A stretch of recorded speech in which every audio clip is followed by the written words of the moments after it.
a lot of Shane fans view him as this epitome of masculinity. Hmm. But at the end of the day, this is just a glorified simp who was too weak to find his own purpose, and he needed purpose to be given to him. At that stage in the apocalypse, like, he shifted the entire power dynamic of the show. Like, we were used to people camping Wrath or living in a house. This guy had a full town with a military, as we've touched upon. Like, this community could have grown into something really special. Everyone else who got hit by that 50% tax was struggling. But 100%. the kingdom didn't feel it. I'll let you argue all the bad points about Alpha, and I will just mention a couple of the good points that I've got here. So what? And then we'll agree to put her in trash. I was gonna say, what you're gonna have, like, what, a 10-second spiel? Like, welcome to the Goldline Podcast. I'm your ever so humble host, in the flesh, Captain Gold. And for the pilot episode of this fledgling series, I want to rank the many group and community leaders of The Walking Dead. And joining me today is my good friend and fellow content creator, Theo Hunt. Now, given the nature of this format, we're going to be ranking these characters on a tier list, just because that would make our lives a lot easier.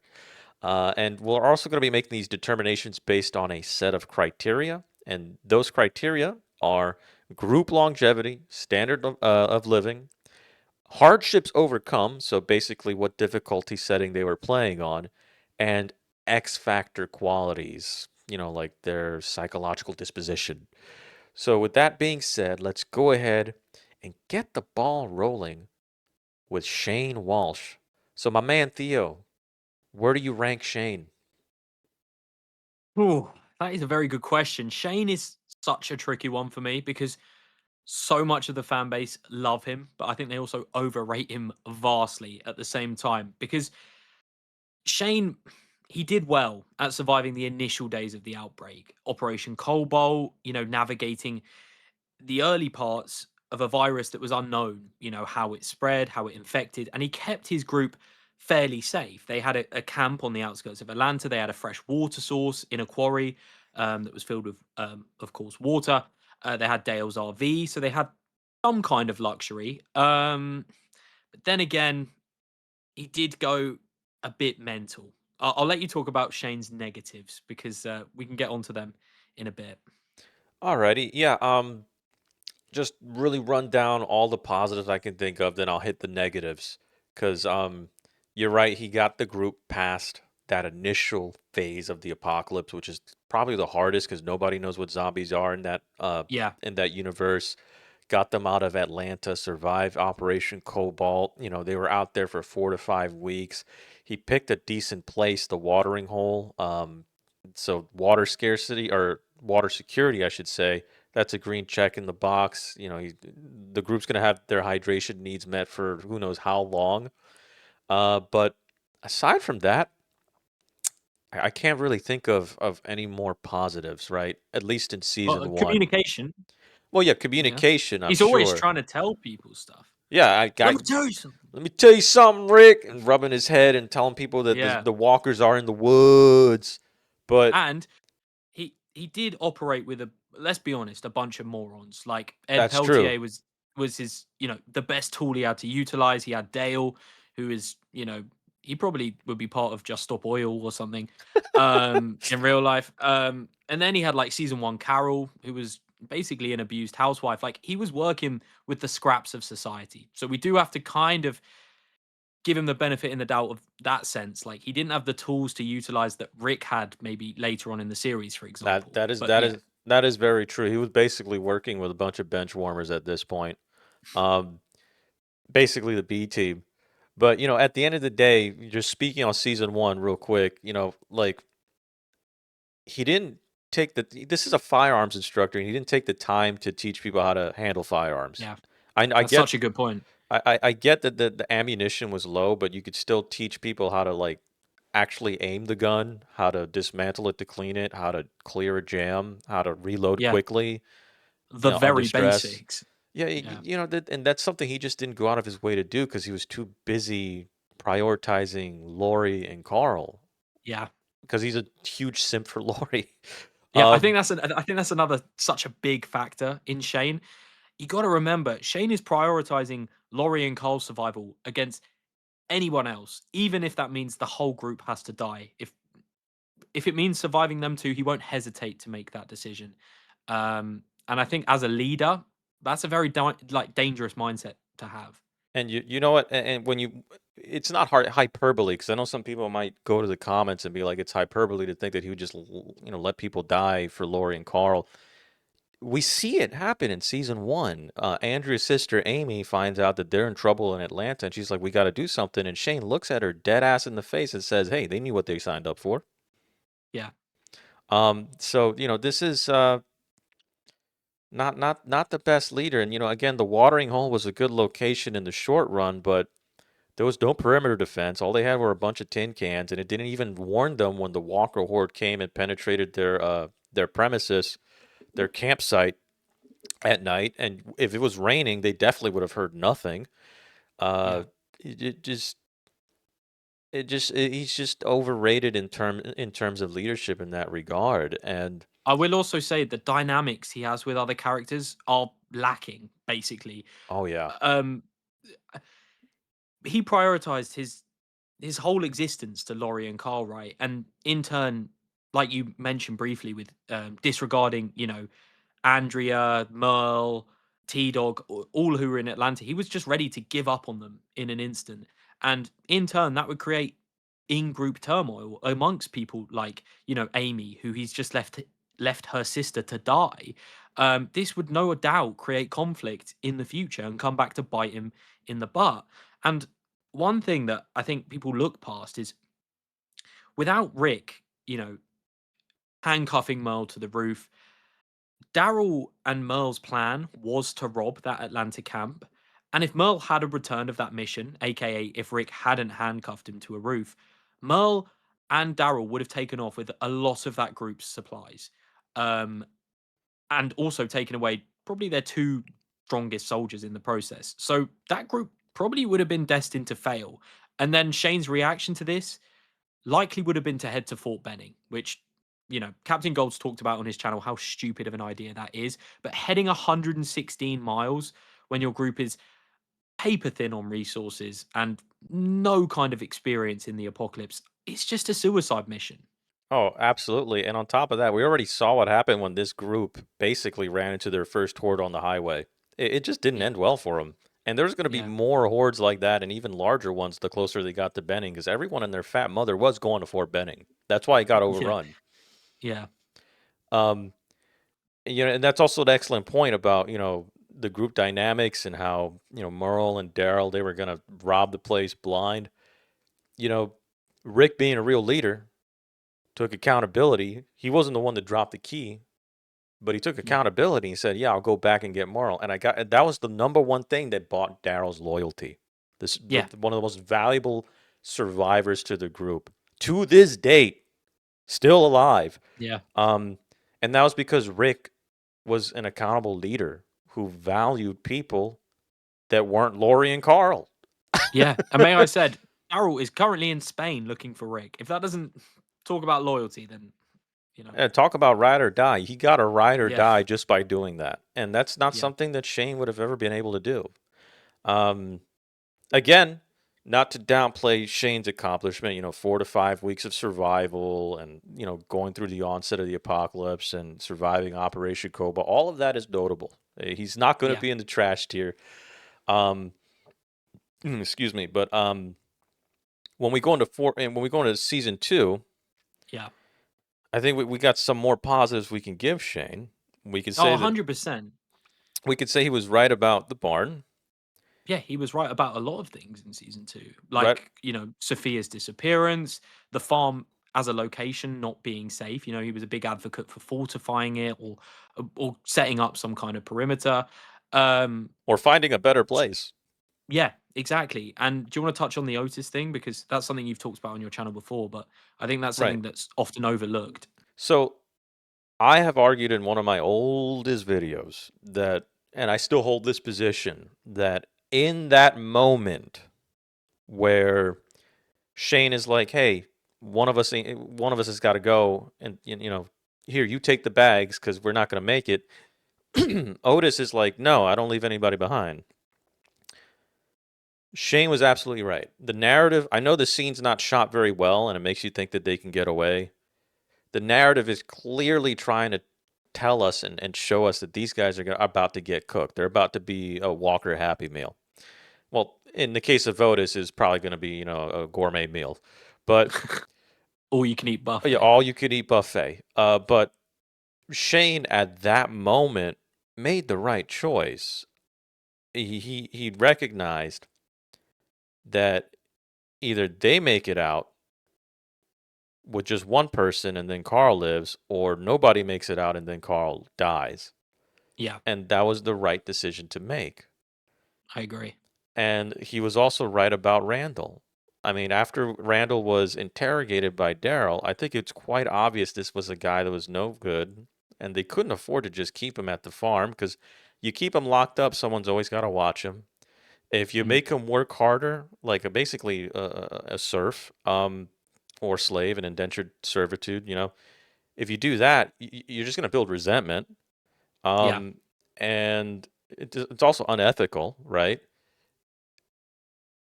And we know what happens when he was cut loose. As soon as he got the opportunity, when Shane was just like, yeah, I want to join your group, and Shane was lying to him, he immediately folded. It was like, yeah, you're going to love these guys.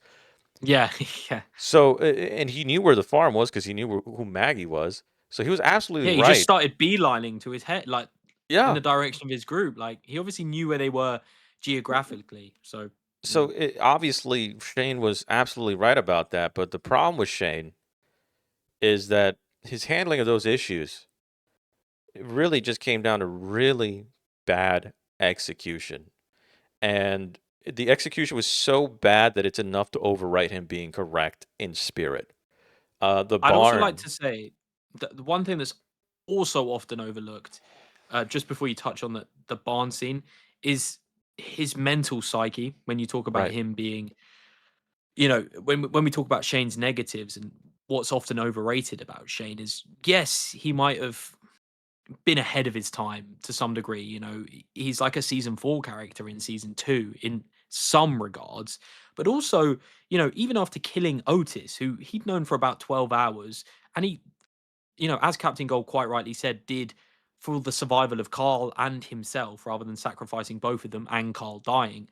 He just never recovered from that. So imagine Laurie's death, what kind of impact and toll that would take upon the character of Shane, someone who's obsessed with Laurie in season 3. I just don't think he recovers. Oh, of course Rick not. hallucinates Laurie, but I just don't think Shane would even get past the hallucination stage, and I think he would be written off personally. I mean, he admits this to Rick in the episode 18 Miles Out. He talks about how the only reason he kept going was for Laurie and Carl. That was his reason to live. And a lot of Shane fans view him as this epitome of masculinity. But at the end of the day, this is just a glorified simp who was too weak to find his own purpose, and he needed purpose to be given to him. Yeah. Yeah, he would not. He as a character, he just would not fundamentally survive the fallout of Laurie dying during childbirth. And now another issue with the Otis situation in terms of leadership qualities, because I think we're right to say that he was, he was ahead of the curve in many ways, but in many ways he was too weak to do what needed to be done often. Yeah.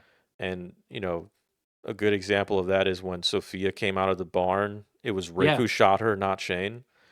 I mean, even in the Rick and Shane's final standoff, couldn't do it.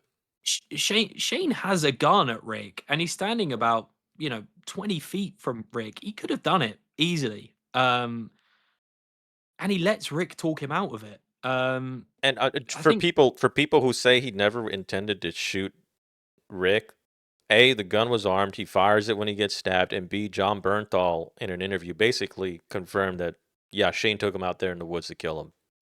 Yeah. So I mean, John Bernthal's also come out and said that he wishes the writers had showed the gun was empty. Right. And he wishes that yeah, that the key word there is he wishes Yeah, that Shane hadn't led Rick out to do it, but ultimately, narratively, he does. And he wasn't able to kill Rick because he when he wasn't had the strong enough. chance. He just Yeah, wasn't strong enough to do it. And yeah, that was one of his mental instability. And again, in terms of leadership qualities, tactically speaking, if he was a better leader, he would be able to conduct that nighttime raid on Cranwell High School a lot yeah, better, but he didn't. He simply didn't. I mean, a good tactically sound leader would have been able to conduct that operation and not end up in the situation where they have to sacrifice somebody. yeah, Granted, we can give some of the blame to Rick because if Rick had just told him about the Walker Guts technique, yeah, you of know, course. I mean, especially But especially Otis being a hunter, he would be able to gut a walker pretty quick because he's already used to yeah, skinning other animals. But but in Rick's kind of, I guess this bumps up Rick and brings down Shane, but Rick was able to discover that day one of coming out of a coma. yeah, Like, I guess narratively, it kind of makes sense as it was the only way they were going to escape that building that was surrounded by walkers. But you'd think Shane or Daryl or someone who encountered walkers fairly frequently would have kind of figured this out. I mean, well, we I see it in mean, Fear the Walking Dead, how quickly that group's also able to discover it. So it's obviously something in the universe that people discovered fairly quickly. So it makes you wonder, how did Shane well, not discover it's something like that? because Shane's not that brilliant. Like, I'm sorry to say it, Rick was like when he's over there in Atlanta, he's just like asking all the questions that matter. What are they attracted to? Yeah, How fast are they? How often do they do things? And he just put two and two together and said, "Hey, let's try this shit." yeah, And it worked. And he never did that. And again, Shane couldn't even figure out that you should use blunt and sharp objects to preserve ammunition and to get stealth kills. Rick had to yeah. show him that in the episode where they 18 miles out where they had their fight and took Randall to that one location and then all shit hit the fan when they started fighting. But um, yeah, that comes down to the fact that leadership wise, he's not the most brilliant strategist or tactician either. Yeah, Uh, so as far as I'm concerned, give it I think it's a everything. bronze. Yeah, everything that we've covered, Yeah, I think we gotta put Shane in bronze tier. because he loses points right on longevity, stability. Like as a long term leader, I mean, on this list, I mean, we don't know with Guillermo. Spoiler alert is the next one we're going to talk about. But out of those two, these are on the list. These are the first two characters that die, so they have the least That's true. longevity on this entire list. So yeah, I think bronze is fair for Shane. I think he's definitely above trash because of what he does in the initial days of the outbreak and how he's kind of able to rally some pretty, if we're honest, some pretty useless campmates together and get them to survive over a month into the apocalypse, which is no small feat. But I think he just doesn't rival some of the others on this list. And to be fair to him, again, he was right about a lot of things, Yeah, but it's it's just just his execution. execution was terrible. And to people who say that Rick was going to get everyone killed with a bar, no, Rick would have solved it at some point when everyone kept complaining to him about it. He would have done something Yeah, about it. This is Rick Grimes. He killed David Tony without a fucking hesitation. Like Rick would have yeah, gotten the job done if he had to. Rick at that point was just yeah, trying to be as amicable and ethical as he possibly could, and he was trying to be yeah. understanding to Hershel's situation. But he would have gotten it done. He Which absolutely also, would have by the gotten it way, done. was strategic because Hershel, they weren't like Hershel wanted them off the farm. And Rick doing that was kind of like an He earned act it. of diplomacy kind of thing. Well, that really earned Hershel's respect moving Yeah, forward, and it just helped to build community cohesion. Because if we did the Shane yeah, route, you take over the farm by force, and now you eventually have an insurgency within your own group. It's yeah, just not 100%. not not not smart. But yeah, Yeah. let's go ahead and move on. Okay, so next up on the list as I foreshadowed alluded by, to. yeah, Yeah. something you alluded to. That's the correct word. Guillermo of the Vatos. So Yeah. I think we should be a little quick with Guillermo. We're gonna put him in trash. Straight in gold. Hang on. I thought gold personally, but Oh, now you're just pulling my leg. yeah. You're just pulling my leg. There ain't no way he's in gold. Look, uh, in his defense, let me make some arguments for Guillermo quickly, and then you you can be the shoot me good down, cop. right? I'll be the bad I'll be cop. yeah. Let's do that. So look, Guillermo as a leader has a good heart, right? He's looking after elderly people. He has he was a nurse at this elderly people home prior to the apocalypse, so he obviously has some form of basic medical knowledge and a knowledge of drugs and things. What to so while scavenging maybe a pharmacy, for example, he'd know what to take and what might be useful for certain things. They had guns, ammunition, they had access to a stocked cafeteria, albeit that would run out eventually. But they had comfy beds and showers, so they were living in relative luxury. And it says on my notes here, he's dripped out. So that's about all I have in terms of positives. But yeah, go on, shoot me down. I don't know, man. You might have won me over with the drip.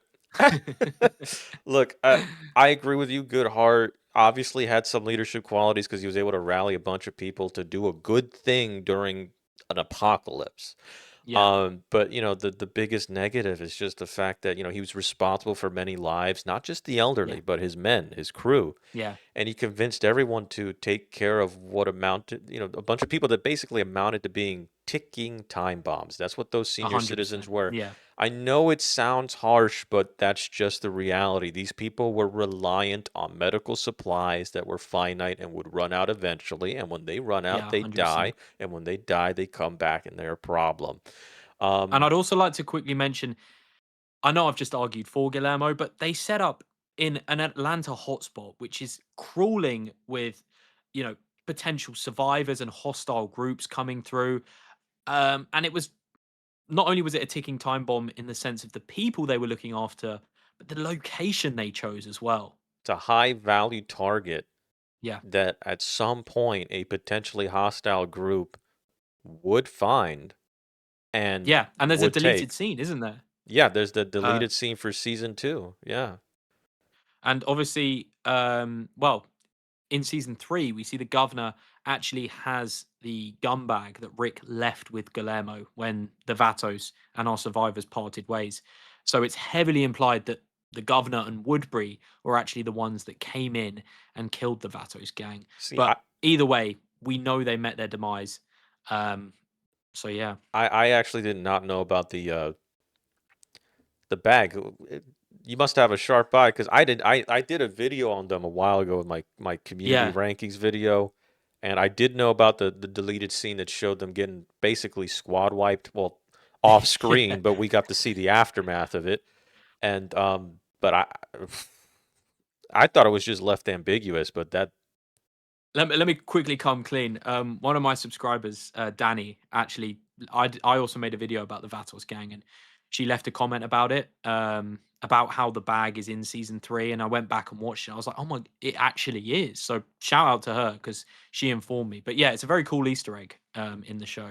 wow, I legitimately I just learned something fucking new. And now I feel bad because in my video I was just like, we technically didn't know what happened to them, who killed them, but as it turns out, it was the governor the entire time. Well, to be fair, in your defense, another group might have killed them, and then the governor might have killed them. But yeah, you are right. It's heavily implied the governor is the one. Well, speaking of subscribing, I just want to quickly pop up over here He's and so good with the show. plug, isn't he? Well, hey, it's a Oh, shameless plug. You got to have it. You guys should totally check out Theo's channel. Me and him have been basically collabing since fucking 2024. yeah, Um, yeah, a long time now. and he makes gold standard content as far as I'm concerned. And by Ah, the way, you're guys, too kind, man. guys, if you like Lost, please give these videos some Oh love yeah, because he's trying yeah, to cover it. And I'm telling you, this his most recent video. I'm telling you, it was a fantastic watch. I listened to it while I was at work, thank and you. I thoroughly enjoyed it. And kind of made me want to rewatch Lost, to be honest with you. Yeah, So, I'm a huge Lost fan, so um, you can expect that over on my channel. but yeah, let's go ahead and let's now move on to because I think we did basically cover everything we need to cover about Yeah, Guillermo. so He's so just for clarification, we'll put Guillermo at the top of trash, right? Yeah, we'll leave it there. Yeah, unfortunately, it can be yeah, his entire ranking could be surmised to good heart, stupid leadership. and Um, good clothing choices. that But yeah, too, and that's probably the yeah, only reason he's not at the bottom of trash, to be honest. yeah, Uh, yeah, but up next, we're gonna have Hershel, but Hershel from the farm. yeah. Okay, yeah. Uh, See, I kind of split Herschel into two leadership qualities, like post farm and pre farm, and I think they're very different in terms of rankings. But do you want to talk me through farm Herschel first? yeah, yeah, because that's actually a good point. Maybe I should have put that in the notes. Because he Yeah, did take over briefly. yeah. In the While Rick was prison. having his hallucinations and Right, and things like he that. was also the guy pretty much heading the pandemic response team during the super COVID episode of the prison. Um, yeah, for the farm though, I think farm Herschel. There's not much to talk about. Yeah, He thought they were people. Didn't do anything to fortify the farm. Was super yeah, lucky that he was out in a remote area. Also, yeah, he didn't even purchase the farm. It was handed down to him. So he can't yeah. even claim, you know, you can't even give him merit for that. Um, But I would like to preference drunk Herschel, bit of a different beast we're talking about here. oh no, no, Um, no fucking dude was plastered yeah, he drunk, was built dropped a dude at different. night. At night. Yeah, there's a line in season two. I don't know the exact line, but it's along the lines of Rick asks Herschel to give him cover fire, and he says something like, "I've been drunk my whole life. I'm always a good shot." That's just one of the coldest lines in the show, and I think it's a testament to season two Herschel. Also, Farm Herschel had the Infinity shotgun. Oh yeah, he did have some Infinite golden ammo. loot. Yeah, yeah. Too Yeah, bad, but that knocks him down though, because he left he didn't have it with him he after left it the behind. yeah Yeah, that's true. That yeah is that true. that or he ruined the glitch somehow. Real shame that shotgun could have put in some work at Woodbury. It Now really could have. now I want to hear because I did not prepare to talk about him like after the farm. Yeah, yeah, yeah. Because Uh, initially when I made this list, I was like, yeah, he technically was the leader of the farm before Rick came up. He was the head of the household. Yeah, 100%. And I think even when Rick was there for a period of time, it was kind of like His they were rules. two communities existing on one plot of land. Like Rick led his people and Herschel led his. But he was beholden to Herschel's rules the entire Yeah, time. Yeah. exactly, because they were living on Herschel's land. But I think, well, I think what it is the death of Dale, right? Narratively, Herschel shifts from a character who's kind of ambiguous to a morally good character in Dale's absence of the show, because we always need one morally good centerpiece in the series. Um, and what Herschel becomes post farm era is a very morally good person who's, he's a natural leader. He has medical knowledge. He's a former vet. He's fair. He has knowledge of farmings and crop agriculture, and he tries to get Rick to look to the future and setting up a sustainable environment to live in. And I think those are good qualities for a leader to have in a post-apocalyptic setting. Look, I do think he has his negatives. He maybe is too kind and possibly even unwilling to make the impossible decisions an apocalypse might throw at an individual. But you know, especially a second-hand man to Rick, I thought he was brilliant, and I thought post-farm era Herschel is definitely warrant of a silver tier. However, as we talked about with season two, Herschel, that variant of the character probably brings it down slightly. What do you think? I mean, the only thing I would push back on what you said is I think he would make the tough calls after I saw Yeah. him shoot some dude at night while plastered. Just give him some whiskey and or bourbon and he's got Yeah. it. Just give him some tequila and he's good. Um, yeah, I think bronze is a fair middle Yeah. ground. Yeah. The question is, do we put him in front of Shane or behind Shane? Oh, I definitely think post farm era ahead of Shane easily, but I think pre farm era below Shane. So it's your call, really. I think we'll just average him down to being below Down. Shane because Okay. he wasn't a leader very long after the farm. Yeah, the sample size is small, and like you said, he doesn't, even in post farm era, he doesn't really lead that much. He takes over in dribs and drags while Rick is out hallucinating his dead wife. But we don't get a huge sample size of him Yeah, leading. that So and his pandemic response was pretty good. yeah, And then when he did lead the prison, all the hard work had been done for him beforehand. Like everything yeah, had been set up for him, and he just yeah. Rick and the others cleared the prison. yeah. The fences were fixed. Yeah, you are right. He inherited a good group. Yeah, but I mean, hey, at least he didn't screw it up when he took over for a brief Yeah, moment. that's a very good point. That's a very good So, point. I think that's where we'll put him. I think that's a fair placement for Mr. Green. Now, we're gonna move on to our next individual on the list. Okay, so up next is none other than Philip the Governor Blake, and I know this is gonna be another contentious placing on the tier list.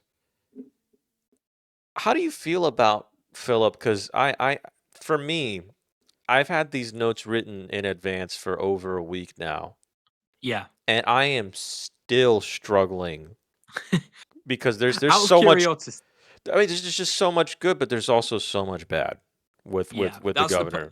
that is the perfect way of summing up what the governor is. Out of curiosity, before we start, where have you ranked him? Like, Initially, I wanted to put him in silver, and I kind of yeah, still okay. do, but maybe you might be able to sway me to put him So lower or higher.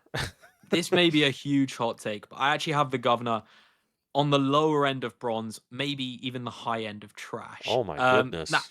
hear me out here, Don't right? crucify Pros. my boy. Yeah. Pros, right? The governor created Woodbury, which is an amazing, way ahead of its time, I should say, settlement that had luxuries, you know, that just had no right of existing at this point in the story. They had hot water, they had electricity, self sufficient food source, a stocked pantry, its own military. Like this stood out as a community in the early days when people were camping and sleeping rough. And this was the first kind of look we had at a real functioning society. However, objectively, I think he's the worst leader, maybe on the entire series, because statistically he's 0 for 2, right? Not only did he massacre his own community in Woodbury when they lost a conflict, but then he led his second community into a fight that they absolutely got slaughtered in. And 100% of the people the governor has led in the series have died. Um, and we got to remember, even on longevity, this guy's losing points because this is only about 6 months rather, into the apocalypse. So for all of his good qualities, I think he has even worse, negatives to counteract even the best of the best. But what do you think? I mean, again, like that's the problem for me. Yeah, You're absolutely right. He is 0 for 2. He got his group killed the first time. yeah, Well, he didn't get them killed.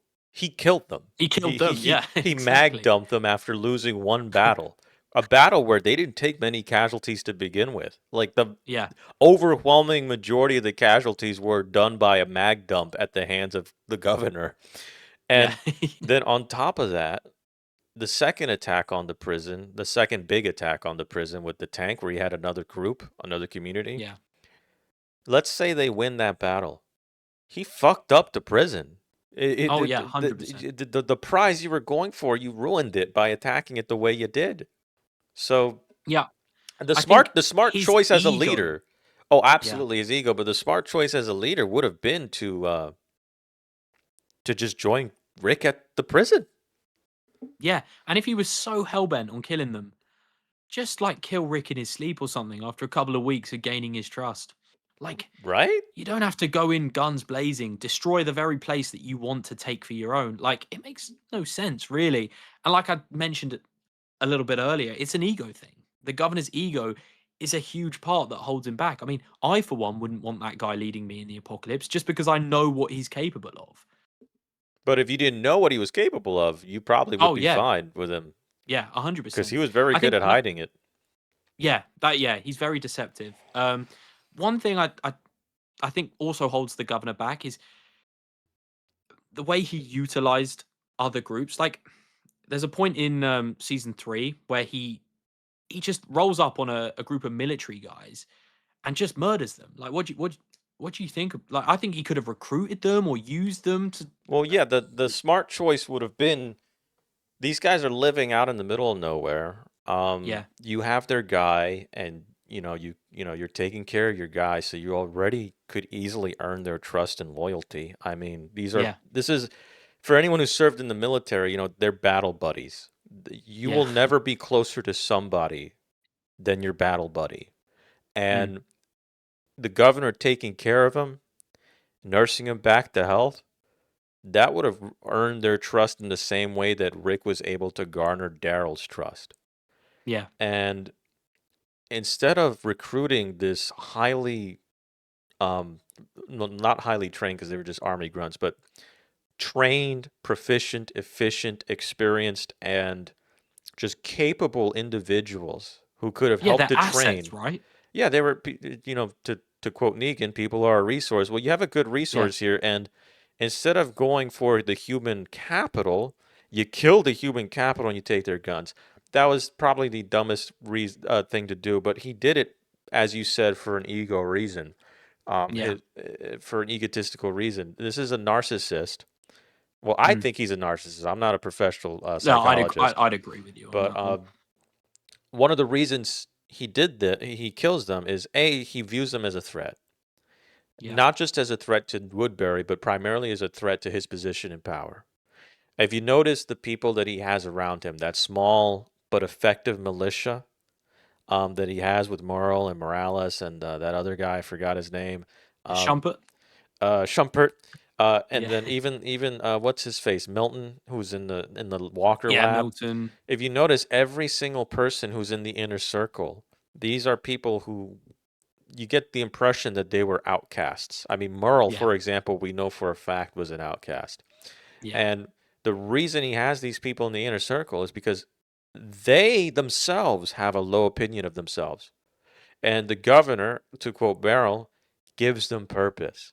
So he wants yeah, people who don't believe in themselves and who will seek out his approval and yeah. will He let him invigorates them lead. and turns them into a resource. And Yeah, that he also wants people who don't want to think for themselves, will let yeah, him do it, and have no qualms with doing heinous crimes against humanity so long as they get fed at the end of the day.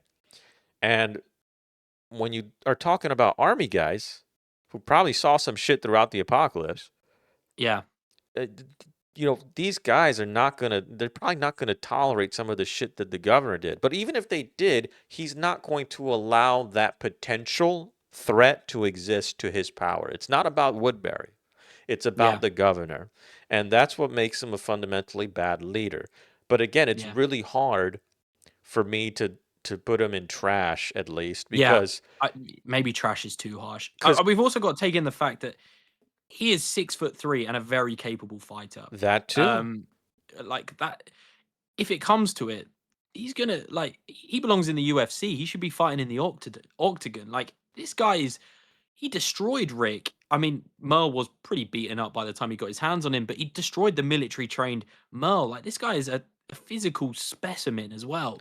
The way he Um, ripped a walker head off with just a bone in yeah, its mouth, and it just yeah, took yeah, out yeah, three walkers with his bare freaking hands. I mean, yeah, and again, Rick was on life support after the beating he got from the governor, in which, by the way, I know some people would say, well, Rick was injured. No, the governor also got shot, and he yeah. basically low diffed Rick Grimes out there on the prison. Granted, He it was a did. He really weaker. did. I mean, I'll say this: it was a weak version of Rick. It was Farmer Yeah, Rick. Farmer Rick was not yeah. the same. It's not Murder Jacket Rick. I'm pretty sure Murder Jacket Rick would put up a bigger fight, but I also think a lot of the times through the series, because I made like a fighting tier list, and people were so annoyed when I didn't have Rick in a top 10, but he just loses too many battles on oh screen. yeah, And I think narratively, um, like, the show needs him to lose in these early points of the story to demonstrate the change he was about to go undergo, as we talk about Feral Rick and Murder Jacket Rick. And losing this fight was quite a big part of Rick's character development. But yeah, the governor basically had him on life support. yeah. He was also a crack shot on top of that. Like Yeah, that's very the true. dude's accuracy, like the guy was a Yeah. marksman. He turned into a fucking horror slasher villain when he was hunting fucking Andrea. Like it's Oh crazy. yeah, Freddy Um, Krueger just hunting down his prey. but yeah, at the end of the day, again, it's you gotta give respect for the fact that he started in an apartment Yeah, and they were all shitting themselves, and yeah, they went from that state of affairs to creating a large community with over 70 people, running water, yeah, food security, a good perimeter defense, plenty of firearms amassed, a bunch of medical supplies, a small but trained effective militia. You know, they survived in relative peace. They had a high standard of living. It's just his problem was his yeah, ego, and he was way too aggressive. Like he sought fights that he didn't need to seek out. If he had just yeah, left Rick's crew alone, he would still be in yeah. They power. would.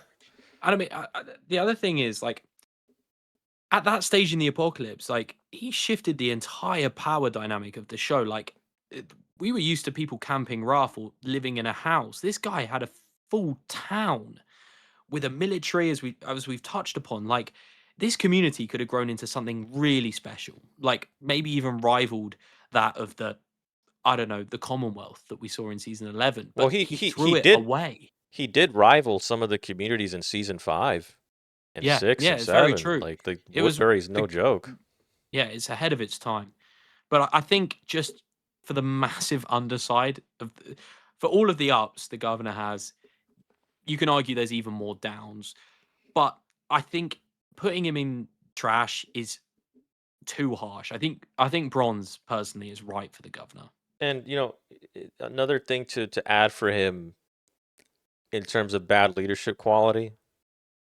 I'll just be quick on this point here. He had a huge numerical advantage when fighting the prison Yeah, in the that's first very true. in their first engagement. And the general rule in military theory, and this has been a general rule for centuries, is when you're attacking a fortified position, you want to have at least 3 times the amount of attackers when compared to the defenders. So if you got 3 defenders, you're going to want to have 9 attackers at minimum. He had Yeah, more than 3 times the prison's a defenders, lot more. Yeah, and he couldn't capture the prison at all. That's pathetic.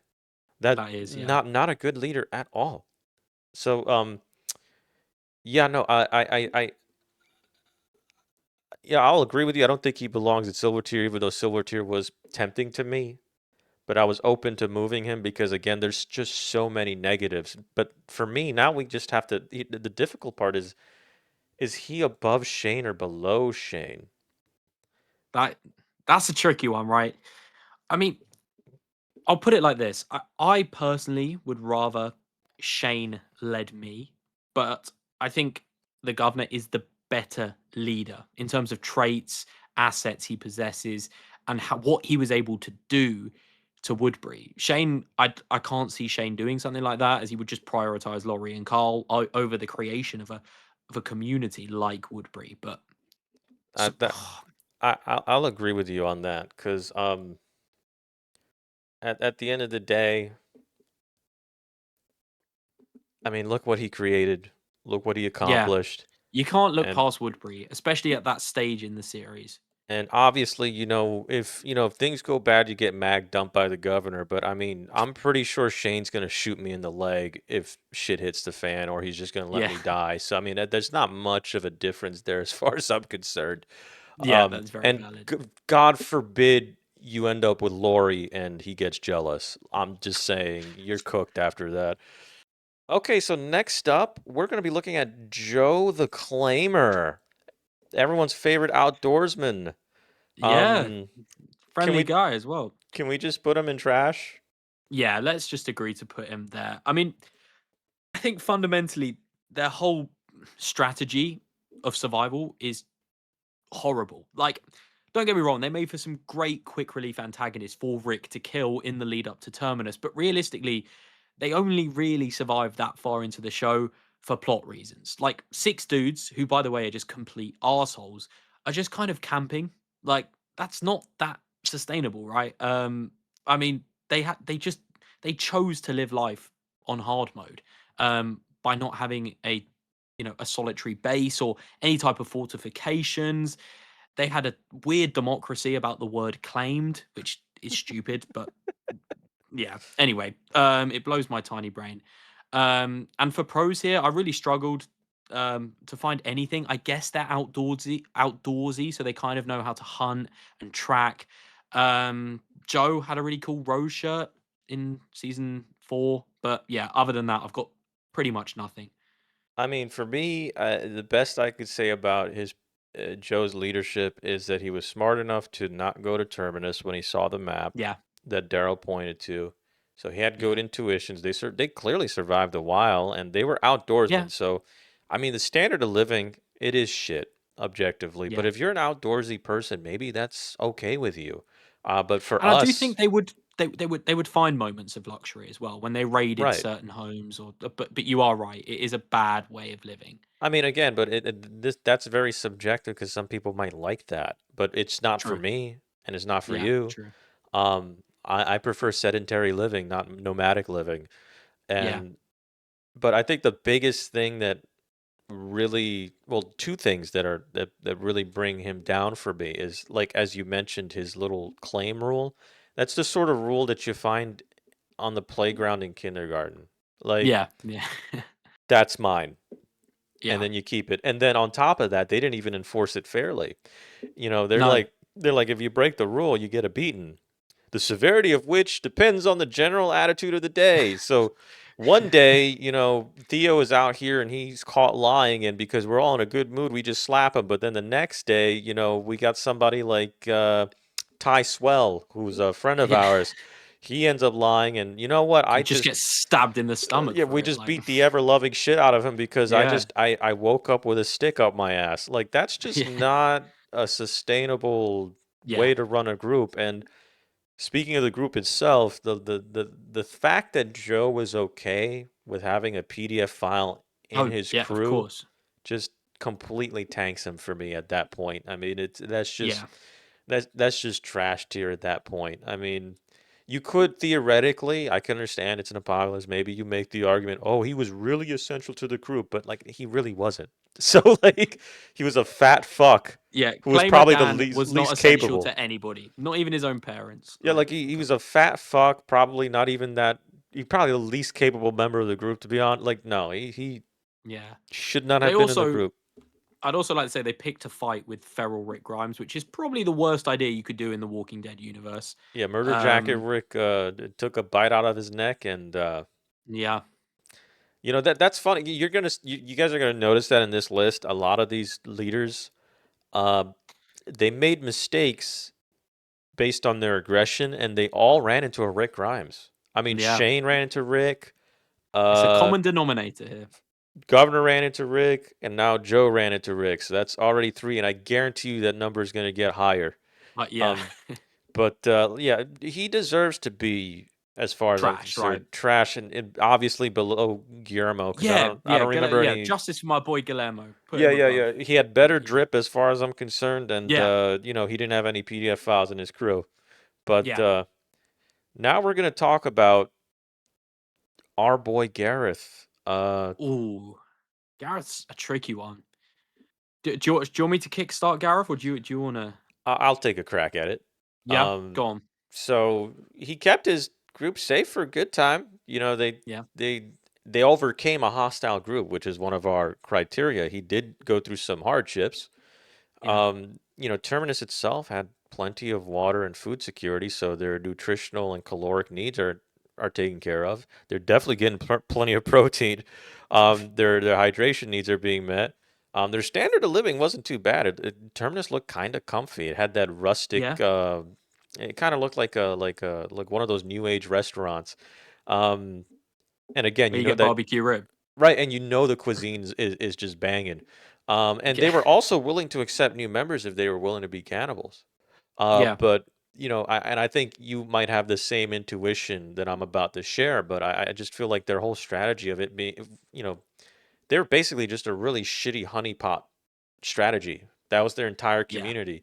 It was hey, come here, we're safe, and then you cook somebody. And eventually that's bound to fail when you run Yeah, into someone like Rick Grimes. That's number 4.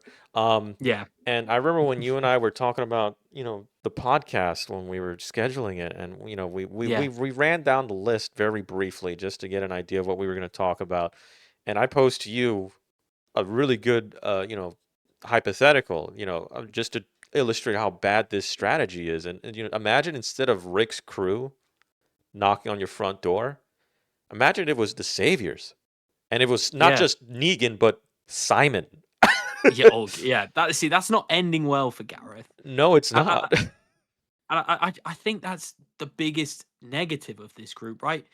They didn't learn from their mistakes. They not only advertised their existence, but once they proved the kind of dangers of doing something like that, they went right back out and advertised it again. Um, which for me puts them maybe top of trash, maybe bottom of bronze, personally. But like you said, if Simon rolls up on those doors, it's lights out for all of the termites. Although to be fair, there is the argument that you could make that if they kept doing this and if they kept being successful, there'd be no competition. And they would just live Yeah, in relative peace. And let's be real here. The only reason Rick and his crew got out of there was because they just happened to have exiled Carol. Like if Carol never yeah. got exiled, she would have just been there and they would have all been just one hamburger patty for the Terminites. Well, to be fair, I mean, Carol morphed into a prime John Wick, and then Rick just. I don't even. That was beyond John Wick, what he turned into. Um, so you are right. They did get quite unlucky in the sense they just came up against the Omni Man of of that universe, like maximum power Rick Grimes. It murder jacket Rick, fresh out of biting a chunk out of Joe the Claimer. Now that I think about it, Yeah, isn't that like kind of like foreshadowing?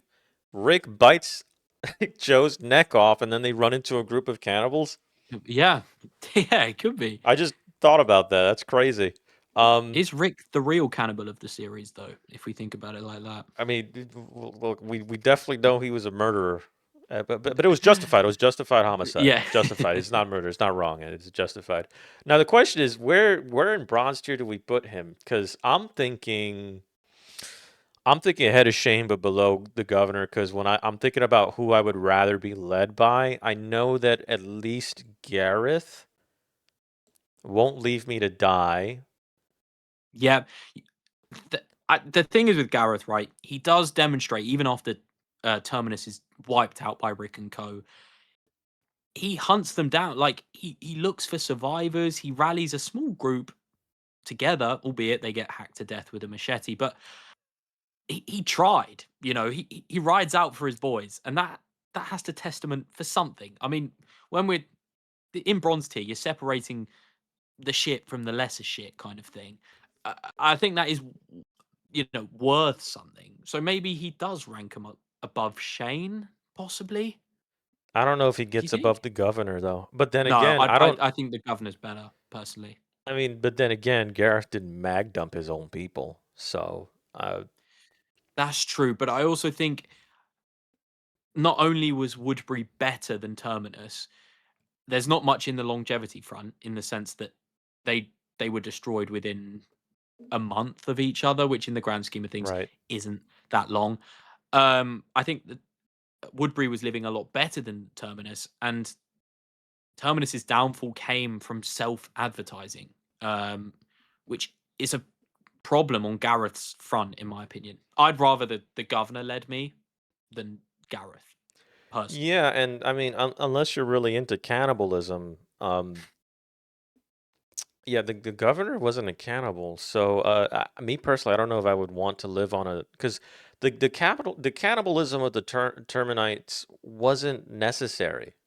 That's the other Yeah, thing that holds them back. they had food. Yeah, Like I can understand if you're in a situation where you have to eat and then you vote on, the least capable member being your next meal, but like and I I, think that's what it started as, right? For the termites, like Gareth was like, we were so hungry, yeah. we ate people, but then it morphed into this thing where they just Well, did it for the love of the game. well Like you after had food there. it started, if I remember correctly, it's they were hungry, they needed food, and then after that, they Yeah, ate their oppressors, yeah, and I think that's where they got a high off of it, and yeah. it became their little cultural norm, so to say. Um, yeah, I think that for me, the fact that it was unnecessary, I think that puts it underneath the governor. Yeah, And they didn't really have much of a fighting force to begin with, so yeah. they really relied on that shitty honeypot. So yeah, he should be in the bronze tier. Now, what do you think about Dawn? How do you Right, this feel? is a hot take, right, about Dawn. I don't think she's in trash personally. Don't get me wrong, she's a bad leader. But I think bronze is again pretty safe for her. Look, she has big negatives, right? She had no control of her people. I mean, Greg Nicotero even confirmed that after they left the show in season 5, their community was entirely wiped out. They had this strange kind of payback system where they take injured people in and then force them to work, which was never, that builds up resentment and causes hatred.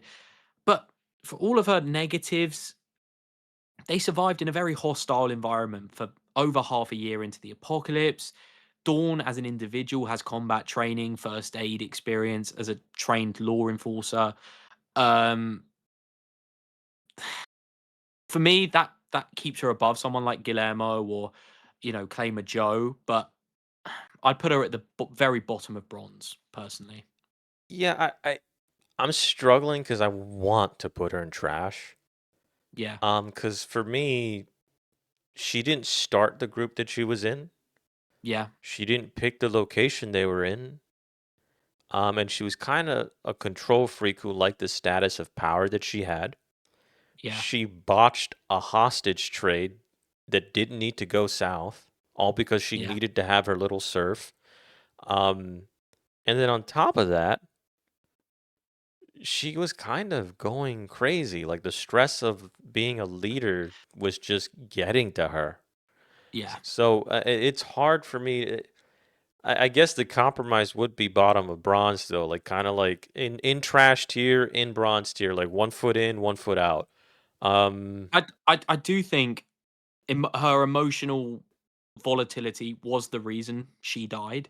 Like, in an exchange of hostages, she should have just let Beth and Noah go, but she tried to keep Noah, and then Beth, well, stupidly stabbed her, and then we all know what happens then. But she lost her life from being a bit of an emotional wreck, and that is famously the hallmark of a bad leader. yep. But then again, like, she does have some good qualities. Don't get me wrong, her bad qualities outweigh her good ones, but I think her good qualities keep her just above trash, in my personal opinion. Like, their location, albeit she inherited it, was good. Like, there was a small vegetable patch on the roof. It was in a hospital filled with medical supplies. They had doctors and police officers are part of their community, offering vital skills.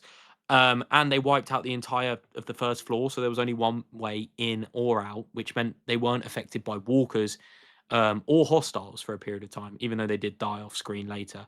But yeah, I think all that planning is enough to just maybe keep her off the trash pile. I don't know. I'm thinking. I'm thinking a little more now. I'm thinking one. I don't think the farm on that rooftop was enough for them. I Yeah, don't. you are right. I mean, it was a single patch. Um. But now that I think more about it, we have to remember she was okay with having molesters and Yeah, that's actually a really good point. yeah, because she had Gorman, Officer Gorman. Yeah, yeah, he tried to rape and molest Beth, and I'm pretty sure he did it to other people already. So yeah. ah, um. Is that enough to put her in trash? For me, it's enough to put her in trash at this point. Like, cause she's already, Really? for me, she's already 1 toe in, 1 toe out.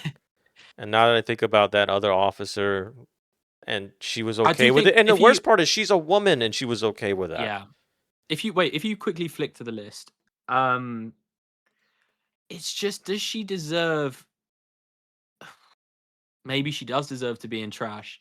I'm just looking at the people above her though, like Cannibal, the governor, massacred one entire community and then led his other group to be slaughtered. Shane, who would not hesitate to let you die if it meant Laurie and Cole survive. Do you think she deserves to be in trash? Well, from my perspective, when we look at the Yeah, list, um, didn't inherit the situation. She inherited the situation, didn't create the yeah, group.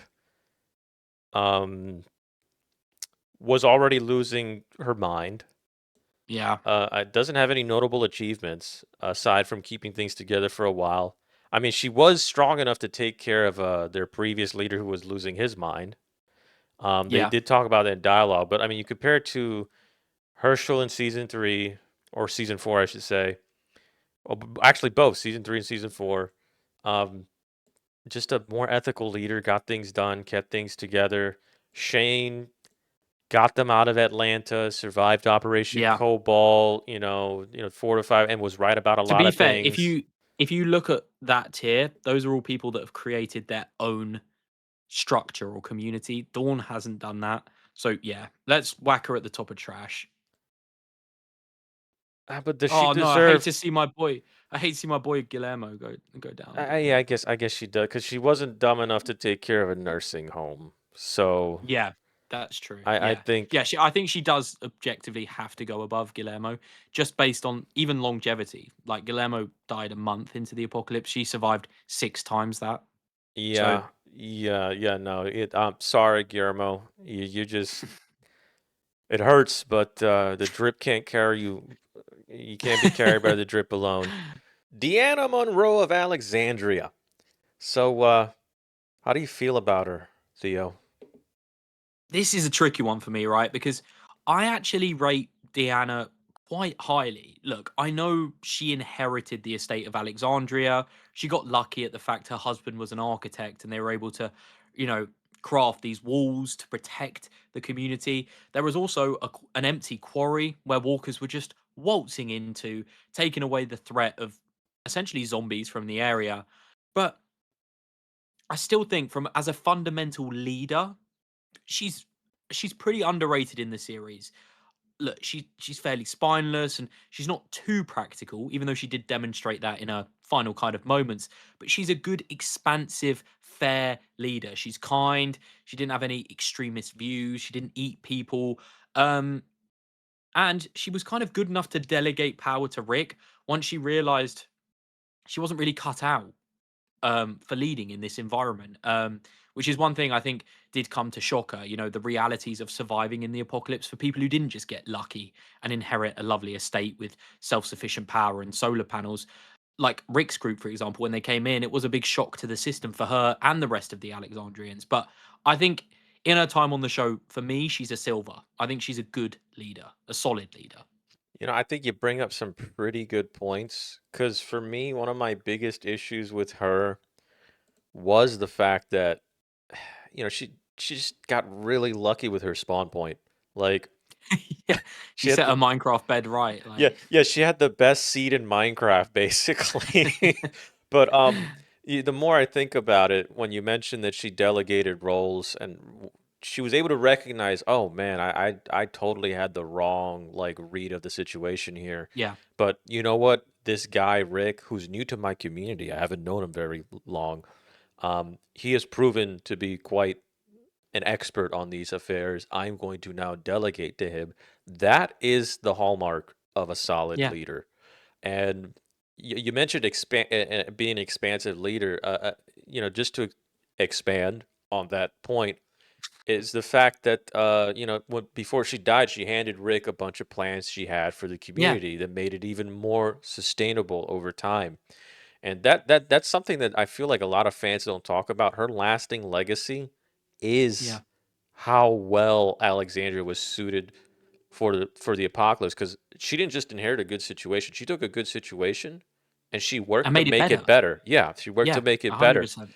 And the only ethical qualms I have with her as a leader is the fact that for the most part, everything was pretty peachy with her with how she treated everyone, but she knew there was an abusive husband in the community Yeah.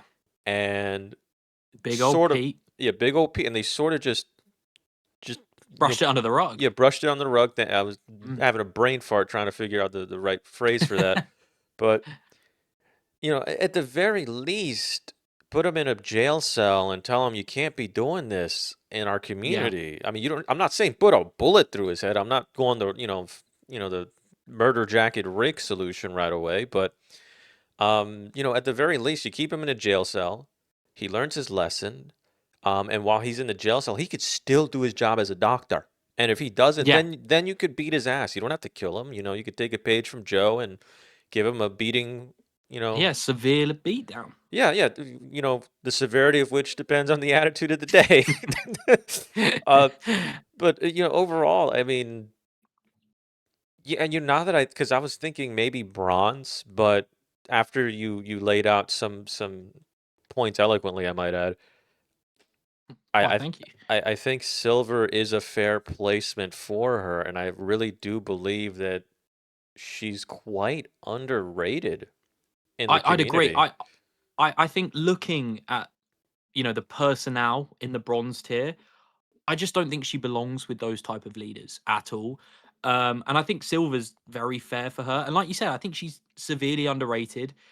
Um, Look, like you said, she did inherit. She had a very good spawn point, as we talked about. But like you said, she did make it better, building the walls, albeit with the help of her husband. She created self-sufficient food source, and also her group was terrible. Like the people she had to work with, like we're looking at Spencer, Nicholas.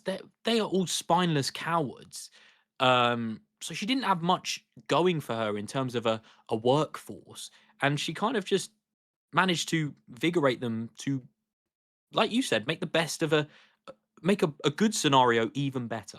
And you could also make the point that one of her best decisions was allowing Rick's group to come into Yeah, Alexandria. I mean, I get the yeah, joke. A lot of people joke around and they say, "Well, everything went to shit when Rick showed up." But like, fact of the matter is that hole full of walkers was eventually not going to hold all of them in. Those semi trucks yeah. blocking them, they were eventually going to I get mean, through.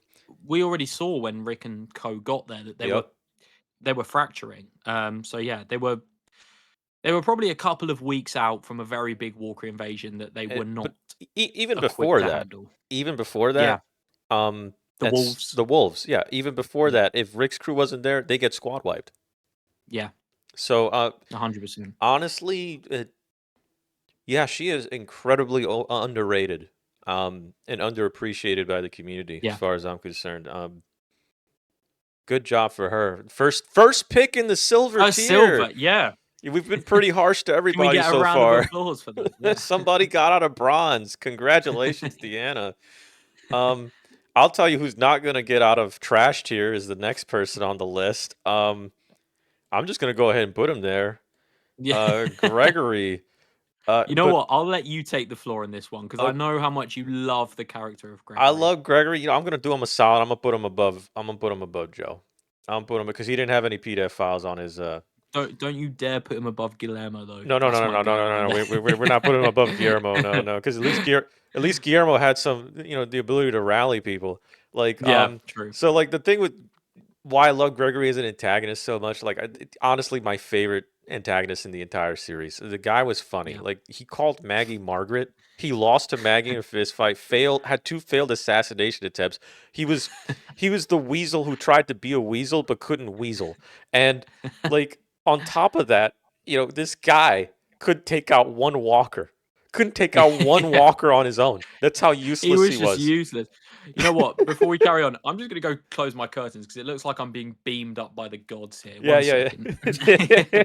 You carry on about how useless Gregory is. Yeah, okay, I'll get on it.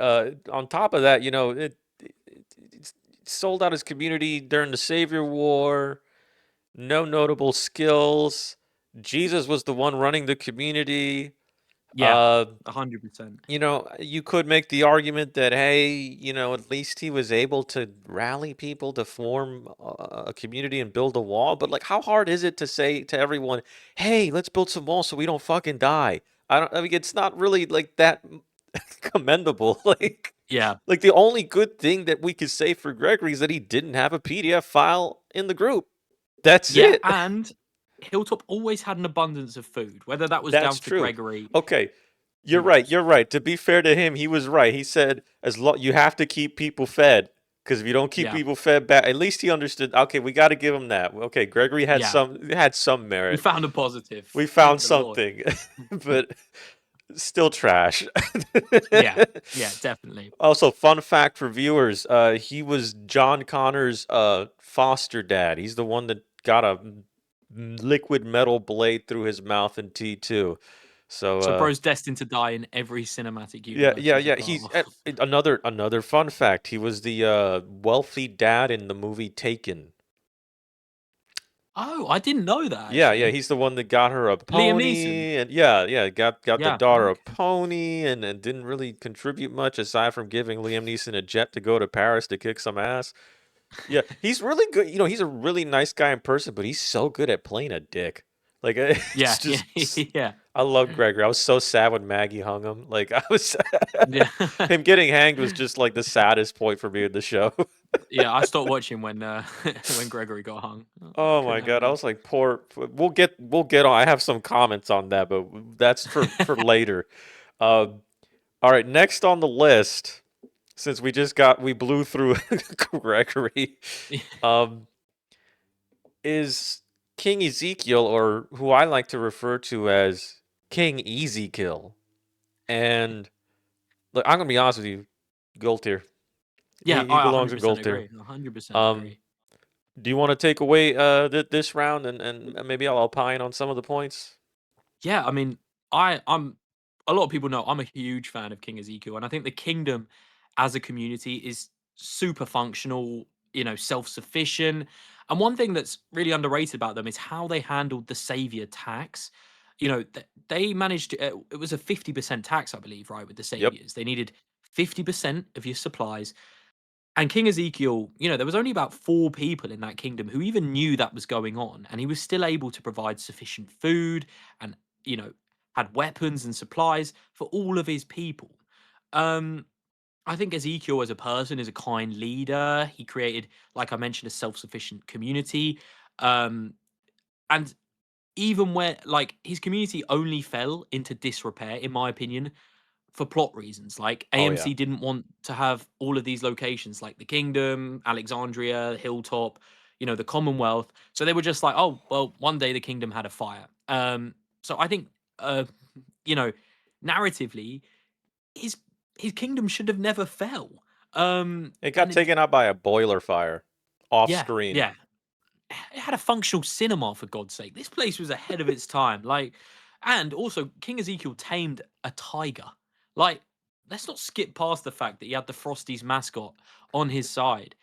So yeah, I just think he's one of the most underrated leaders in the show.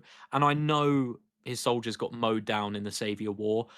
But another underrated fact about the kingdom is I know it also got infiltrated by Alpha in the season 9 finale.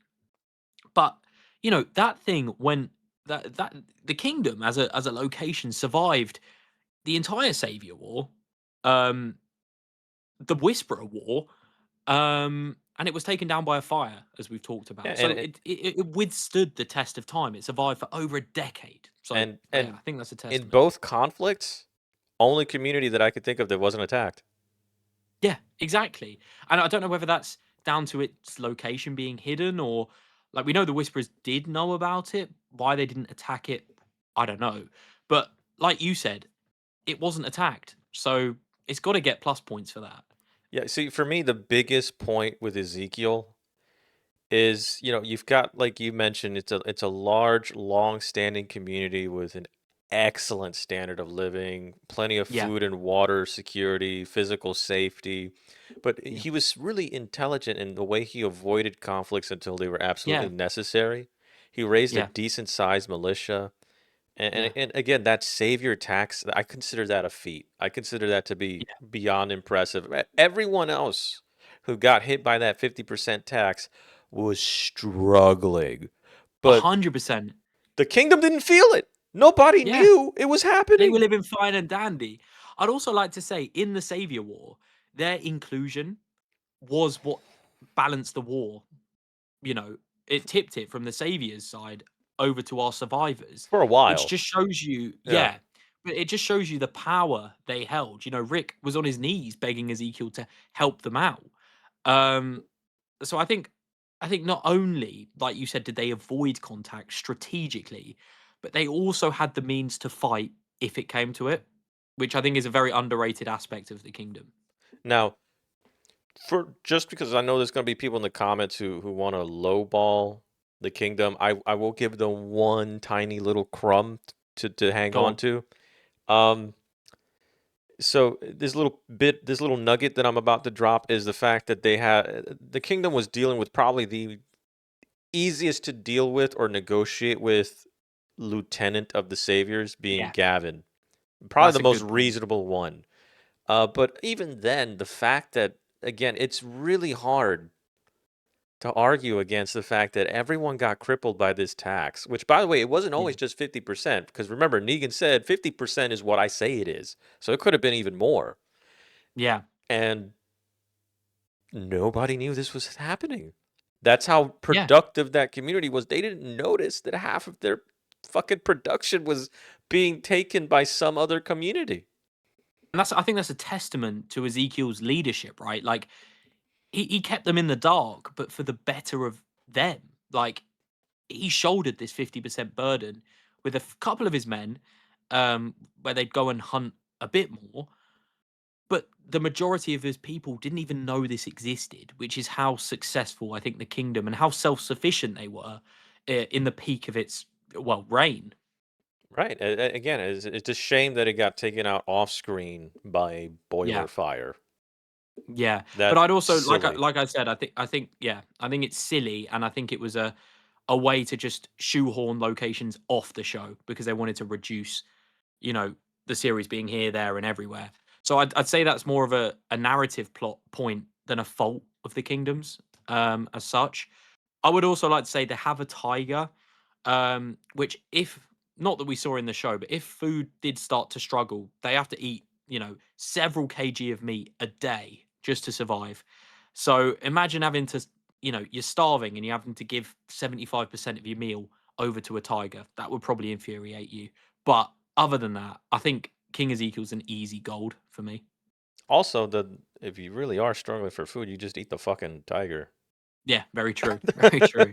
Yeah, to talk I about wonder what tiger tastes like. yeah, an exotic meal. Yeah. Gonna have fried pussycat. Jadis of the trash people. So, do you want me to take over on this one, or because I, I I will quickly personally say, despite her name, I don't think she's trash tier. But I'll let oh, you take over. I'll let see you take it see from there. see that's where we're gonna have a disagreement, but maybe you could talk me out of it. Okay, all right. Let's I hear your reasoning for trash. okay. Number one, stupid haircut. Okay, number Valid. two, stupid garbage, bizarro Superman language.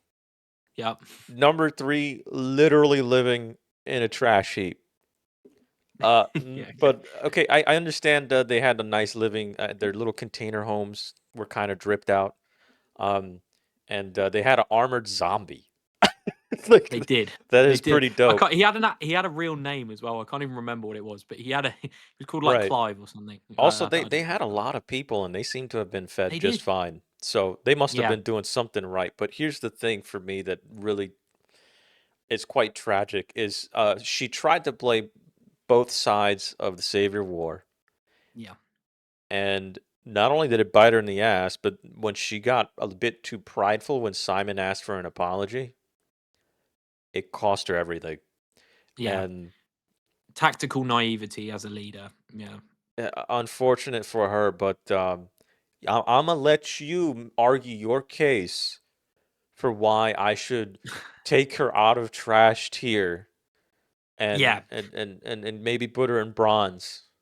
Well, like her name suggests, she might be in trash because you've made some very good points there. But look, I think despite the living conditions being a literal dump, they did have an abundance of supplies. We saw they had too much guns and ammo, if anything. And Jadis had connections to the CRM, obviously, and she was making frequent trades with them as a community. And as we found out in The Ones Who Live, they're probably the most powerful community this universe the Walking Dead universe has Oh, ever seen. absolutely.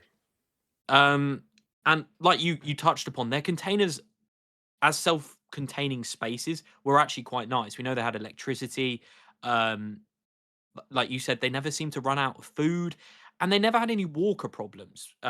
Which, albeit you're living in a dump that probably smells 24/7, there's infested by rats, but at least they didn't have walkers ambushing them or anything like that. So look, Jadis is nowhere near a great leader, but I think maybe she's better than Trash because she also has longevity on her side over someone like Guillermo or who else Claimer Joe, for example. You Like this know, is well over a year into the apocalypse they lived. now you got my gears turning, not grinding. You got my gears turning. Now that I think about it, maybe it was tactically brilliant to set up shop in a dump because nobody's gonna go looking in a dump to raid you. Yeah, yeah, exactly. It That was is it was, and the smell. Maybe walkers didn't smell people because all they smelled was shit and trash. that's actually such a good point. I didn't even think about that. It just hit Masking me. their scent with just Filth. awful stench. Yeah. Yeah, you know Yeah, what? it's smart.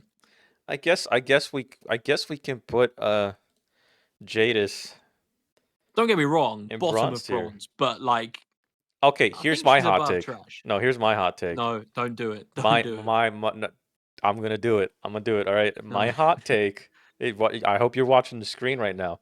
I'm watching. I'm watching. Oh, look. I think longevity front is hard to argue. To be fair, but yeah, I don't. I'd have her bottom of bronze personally, but I don't hate where you've put her. See, my reasoning for it is just the fact that had the Savior War not happened and she tried to play both sides, I don't think the Saviors would have ever found them. That is such a good point. Yeah, that is a very good point.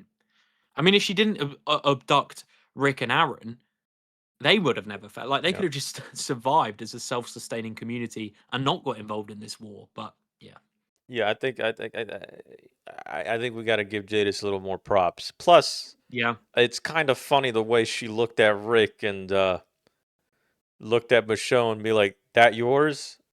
yeah, May she I loved lay Rick. with? She had the hots for Rick. May I lay with him?" I'm like, "Whoa, she's real forward, isn't she?" And she was still on about it in the freaking the spin-off, The Ones Who Live. Yeah, she's a woman who knows what she wants. She's been wanting. I love when Rick says, oh, I don't know, he's just like, um, you're a such and such leader with a shit haircut. Yeah, I yeah. love when he says that. With a shitty haircut. Sassy Rick coming in.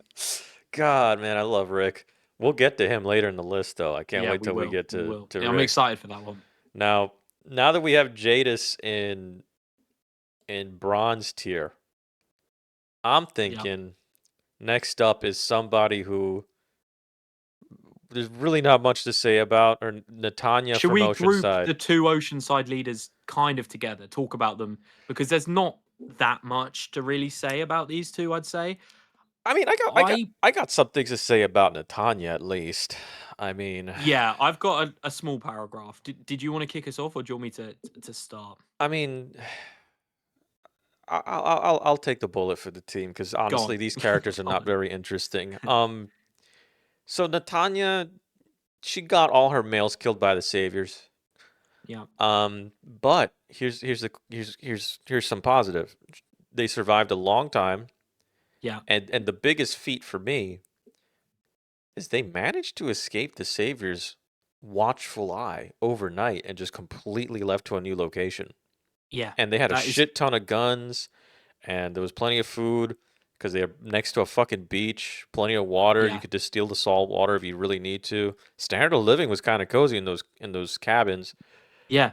You know what? I'm gonna go out on a leg here, and maybe you can talk me Silver. out. Silver, yeah. That's what I have them both down as silver. I'll start with what's her name? How do I pronounce it? Natania. Is it Natania? Yeah. Yeah, I Natania. always say Natania and I get butchered in the comments. So Natania, look, she is a bit spineless, but like you said, they managed to rebuild their community overnight. They have boats, they have access to the sea, they're on the seafront, unlimited food source there. Um, she throughout the course of the show, Oceanside, the staple that she created, remains relatively unscathed. I know the Commonwealth come in and capture them in season 11, but like the Whisperers don't know about their existence. They don't know where their base is. The um like you said, the Saviors have no idea. In terms of her goal of just living a quiet life, in many ways she succeeded in every way possible. And like you said, they had fairly cozy life. They had generators, electricity, lived in cabins. I think their existence is just very solid in Silvertier, personally. And the only reason I'm personally going to put, which by the way, all excellent points you brought up. Um, Only reason I'd put Cyndie beneath Natania is because Cyndie didn't orchestrate that insanely impressive logistical feat of moving an entire group of individuals overnight to escape the Yeah, Saviors. Which, a lot of groups would stick and fight, but, from a leadership perspective, you want your people to survive. That was yeah. absolutely the right choice because there's no way Oh, they would ever 100%. win against the Saviors. So, One arguing factor for Cyndie, which I also think she should be in silver personally, is just that the fact she once again allowed people to migrate into that community. We saw Oceanside was extremely closed off in season 7 and 8, but she not only got involved in the Savior War and, as we saw, swung the momentum in our survivors' favor, especially at that Battle of Hilltop, but she also allowed men to come back into the community, giving them a bit of a stronger presence from a military sense, but also allowing that group to repopulate again right. because, Yeah. you know, ensuring the future of the community, not just the now. So that's why I personally had her in silver as well. But Now the question is, do we put do we put these two above Deanna? Because no, I think both. Oh, this is a tough call for me. this is a really tough Because call. for me Natania's logistical feat is insane, I would agree. The way they just packed up, moved overnight, and found a new location, just set up. and went on Yeah, to thrive. yeah, and they, let's not forget, they were given nothing. Like, Diana's community was Best handed to spawn her on a point. plate, albeit she made it better. Maybe they both deserve to be over her, just from a pure leadership perspective. Because Diana's leadership came in the ability to accept that she wasn't cut out for that Well, and delegated to Rick. now Um, I feel like Deanna would be above Cyndie though. the thing is with Cyndie, she has longevity because She does. she like the Savior War. She managed the back half of the Savior War um, after Natania's death. But you got to remember, they're still going strong in season 11, That's Oceanside, true. which is about a decade into the apocalypse. So you got to remember, Cyndie oversaw this community for 9 years of the apocalypse. So I think that longevity front has to warrant for something. And the only reason I wanted to give it to Deanna is because her longevity is kind of cut short because she dies, and Yeah, she didn't that's die true. because of her leadership. That's Um, true. Yeah. and her long-term planning is what made Alexandria a Yeah, she laid the powerhouse. foundations for what it would go on to become. But yeah, I mean, I guess we would have to give it to Cyndie because she did last longer, and in terms of the hardships, criteria, yeah, she was the commander in chief of her community during a war, which Deanna Yeah. never really fought a war. Yeah. So yeah, we're gonna have to have these two above of I think Congresswoman Monroe. like you touched upon earlier, I mean, these aren't great characters. They're fairly boring, but I think definitely underrated from a leadership perspective. These two. Well, that's what we're here for. We're here to Yeah. give y'all gold standard content here. We're the best commentary in the game, if I do say so myself. Um, let's go on now. We got our next. Oh, We got a big next one. We we got got a the big big one. one next. Negan Smith, the big guy himself, the savior. what do you think about him, Theo? Because like, if we rank him in the wrong place, Oh, we're gonna we'll be crucified in the comments. absolutely. We'll be just.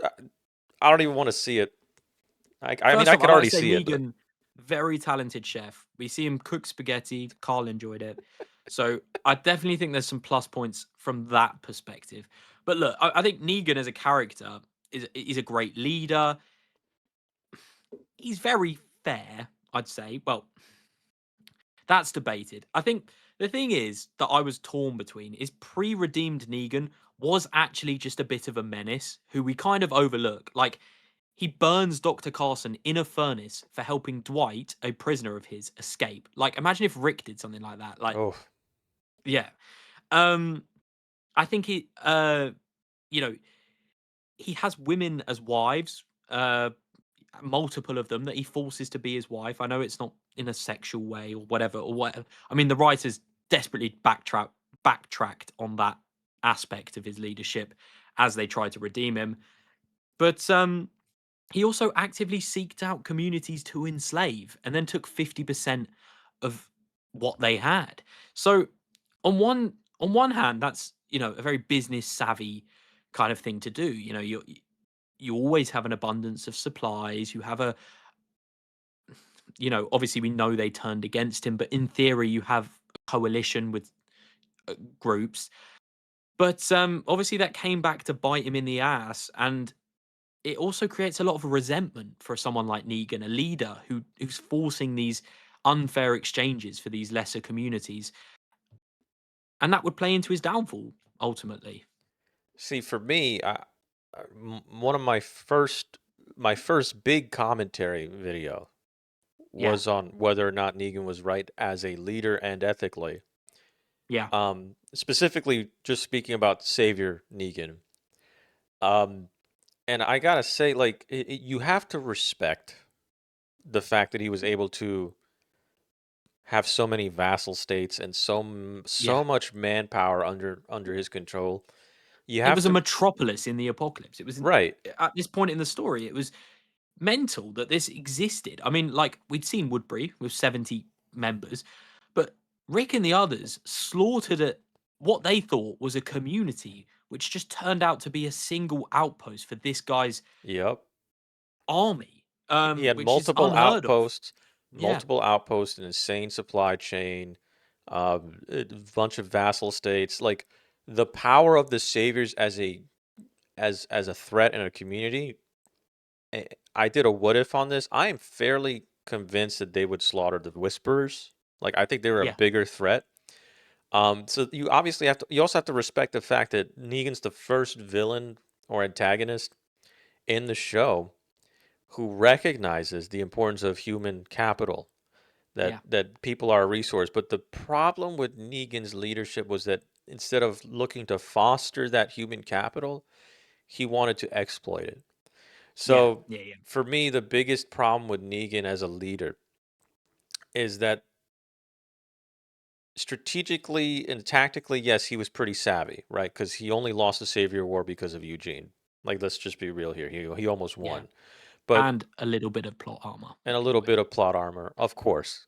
But this overall, the system that he built was not sustainable. Sustainable, yeah, The 100%. sanctuary relied on the vassal states, and when those vassal states Yeah, disappeared, they struggled after the war. yeah. We saw it fall into disrepair. They just didn't have the necessary components for a sustainable community at that location. Um, Also, this is a group that could have been the heroes.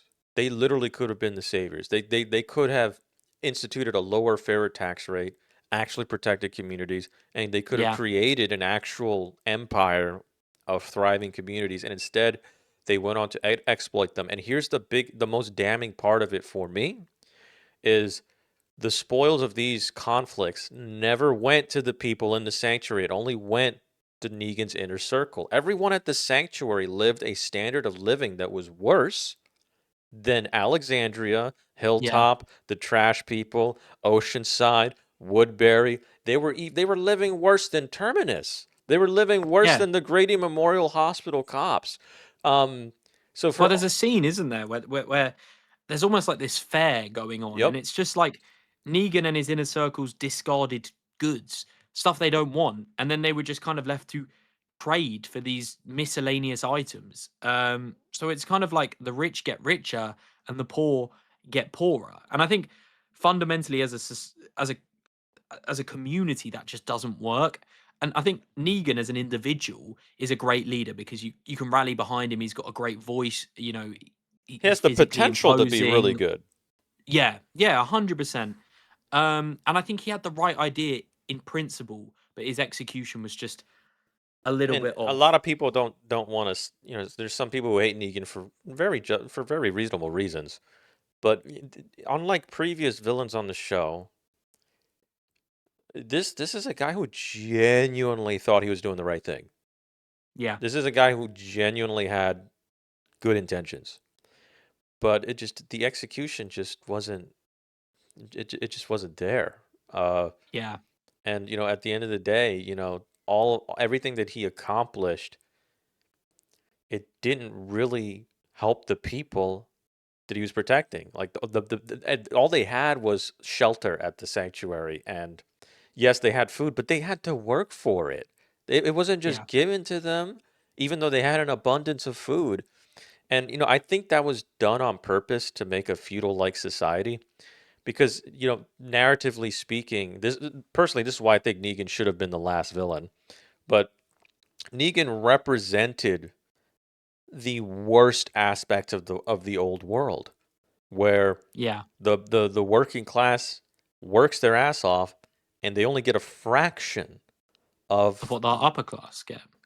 of what they are actually producing. And Yeah, yeah, yeah, narratively speaking, it takes the entire coalition to take on Negan, because what it represents is that they survived the apocalypse, and now they have to confront the old world that deserved to burn into ashes. And if they can't beat Negan, then they didn't deserve to survive, right? That's why Carl's vision in the show, what he wanted for a better world, was so important. That was the foil. That was what made yeah, Negan the Thanos of the show.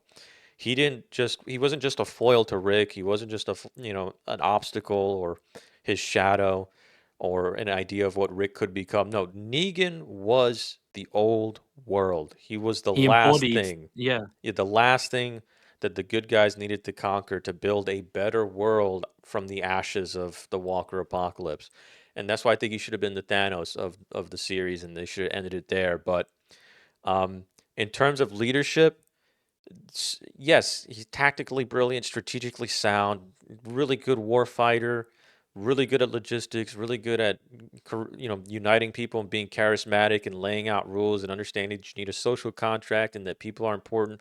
All of that is impressive, but I think all of that gets sunk by the very fact that the people who lived in his capital, the sanctuary, were living worse lives than the vassal states he took over. And yeah, I just don't think you can overlook that. And I'm glad you brought up the wives issue, because as far as I'm concerned, I know the writers wrote it, backed off on it, yeah, but let's be real here. I'm pretty sure he got laid by some of them, and it was by coercion, and yeah, that's just not defensible. That's not what a good leader does. That's what a self-interested pig does. So, yeah. now the real question is, this is kind of like the governor, where you have a lot of bad and a lot of impressive feats. I think Negan drastically is a lot. I think he's fundamentally better than the governor. I think Maybe his Silver. society, yeah, bottom of silver. That's where I've personally got him bottom of silver on my list here in my notes. But I think he's better than the governor. But like you said, he has too many flaws to be ahead of someone like Diana or something, where her entire, you know, capita was living almost the same life in similar houses. They were reaping the rewards of what they were producing. And like you eloquently put, Negan did kind of embody the old world. And it would have been quite a nice finale. Wrath, having Carl's dreams live out and Rick overcome what the world used to be. But yeah, I do agree. I think Negan bottom of silver is very fair place for him personally. Yeah, it's just there's just too many flaws to it. Yeah, It would be it would have been a different story if the sanctuary itself was a paradise, because then you could make a really strong argument that he should be maybe in gold or top of silver. yeah, But the fact that even his own people just weren't living a good life, yeah, like I'm sorry, that's yeah. just not it's not I think defensible. Negan definitely has the leadership qualities to definitely be a gold character, but I think his execution was just a little bit off, and like you said, just the way his own people were living, even at the sanctuary. And I mean, even if he reduced that tax from 50% to, I don't know, 15, 20%, then maybe those people would have been like, actually, we're getting quite a good deal here. We don't want to fight back against the sanctuary or Negan's regime. And they might have survived a lot longer. Oh yeah, yeah. It lowered the tax rate, actually provide protection, Yeah. um, actually treat your own people well and treat your vassal states well, and before you know it, you've got an actual civilization, uh, Yeah. being brought to A, life, co- a cohesive unit that wants to work together for each right, other. that's why they could have been heroes. They absolutely could Yeah. have been heroes, but I guess homeboy got too greedy or something like that. Now I know a lot of Again, people. that one's going to be not very popular in the comments. And Look, we'll probably get flame for well, this. I'm going to get ahead of it. I know some people are going to say, well, Negan had to, take care of, a bunch of rowdy folks, and that was the only way to do it. And, okay, granted, yes, early on, probably that was the way to go. But here's the thing, once he got their respect, once he got control of the situation, and once he started acquiring vassal states, he didn't have to do that because Yeah. all the bad apples that you have could be replaced by the good people in the vassal states. You put people from the vassal states in positions of power, it makes them feel like they're being represented. And before you know it, you're building loyalty, especially Yeah. when that tax rate is a lot lower and you're actually providing the service of protection. No, there's absolutely no defense for the way he ran things. There's Yeah. none whatsoever. I mean, his one I of his agree. one of his right hand man was Simon, the guy who was like genocide trigger friend happy. Oh, they Like, had a fight to the death. Does that not show you what loyalty was within the ranks? I will say though, Negan he gave Eugene a jar of pickles, which is quite rare in the apocalypse. So maybe he's also, gold. absolutely the funniest fucking antagonist in the entire show. Yeah, great charisma, hilarious. And I do think his key values were, like you said, he thought he was doing right. Um, but yeah, I definitely think silver. Someone's just gonna skip ahead to this point in the video and be like, "How are Oceanside above Negan in terms of leadership?" Yeah, But that's yeah, I that's think this is very fair we're gonna for get Negan. flamed in the comments. I know it. I know we are. It's just I'm gonna go on look. do not disturb for 7 straight Yeah, days. well, I'm just I'll save you the trouble. It's okay to be wrong. We're right about this. No, I think bottom of silver is a good place for Negan. All right, well, let's do a quick one next. Up next is I'm gonna just tell you right now, Ozzy of the Highwaymen, gold tier. Yeah, Go, very happy with that. gold tier, and here's my quick reason why. They lived a long time. They were nomadic. They helped other people. They never saw unnecessary conflict. Always willing to negotiate, and they're real bros because when Carol, Ezekiel, and Ozzy couldn't figure out how to broker a deal, they Carol's like, "Y'all want to see some Netflix?" And he was just like, "Bet." And just like that, they were best friends and they ended up dying because of the plot. They went to die trying to save our group from the Whisperers. Nah, gold tier. These guys are real bros. They're ride or die. I mean, come on. How could they not be in gold? My only notes on Ozzy and the Highwayman is unsustainable lifestyle. Um, but a very friendly version of the Claimers. That's basically what I put. I Realistically, personally it should had be silver. that's what I had them in silver, but yeah, I'm happy to have them in gold. Like it's like they're not harming anyone, are they? I'm putting Yeah. him on top of silver just because bro literally said y'all got movies. Bet we're friends now. And I would like to say we might get flamed for this, but remember Negan led for a year in the apocalypse. These guys are well over a decade there. Yep. Like their longevity, we are ranking on longevity, and they outlasted Negan tenfold. Oh So yeah, that has to warrant for something. So I'm very happy with them in silver. that's my boy Ozzy. I'm telling you. All right, we got Alpha coming up next, and well, Your Theo, favorite character? you didn't have to. Theo is well, used to be talking shit about Alpha. He knows how much I despise this character. Right, how about we do it like this?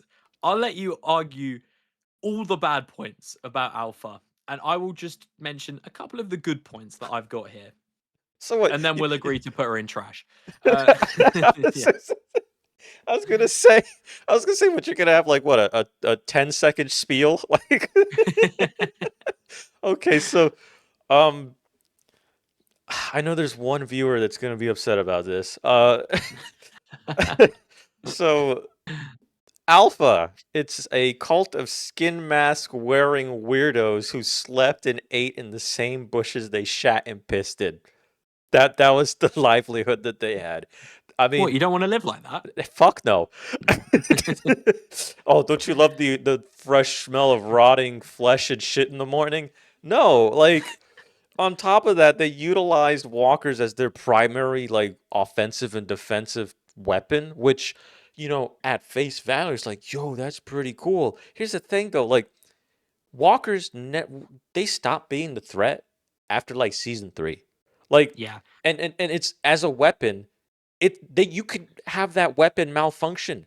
All you got to do, flashbang, grenade, smoke Yeah. bomb, chemical tear gas, shoot a whisper in the crowd, and before you know it, your best defense and weapon, that's Turns into your biggest weakness. now it's eating you.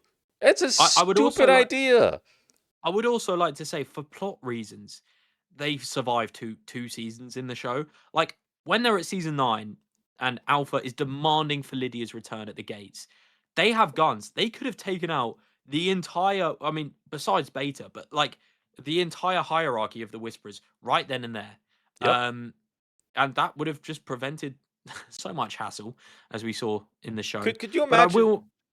Sorry, No, go sorry, ahead. Go sorry ahead. for cutting you off because you made a good point there, and I want to expand on it. I want to use my favorite analogy. We've already used it once.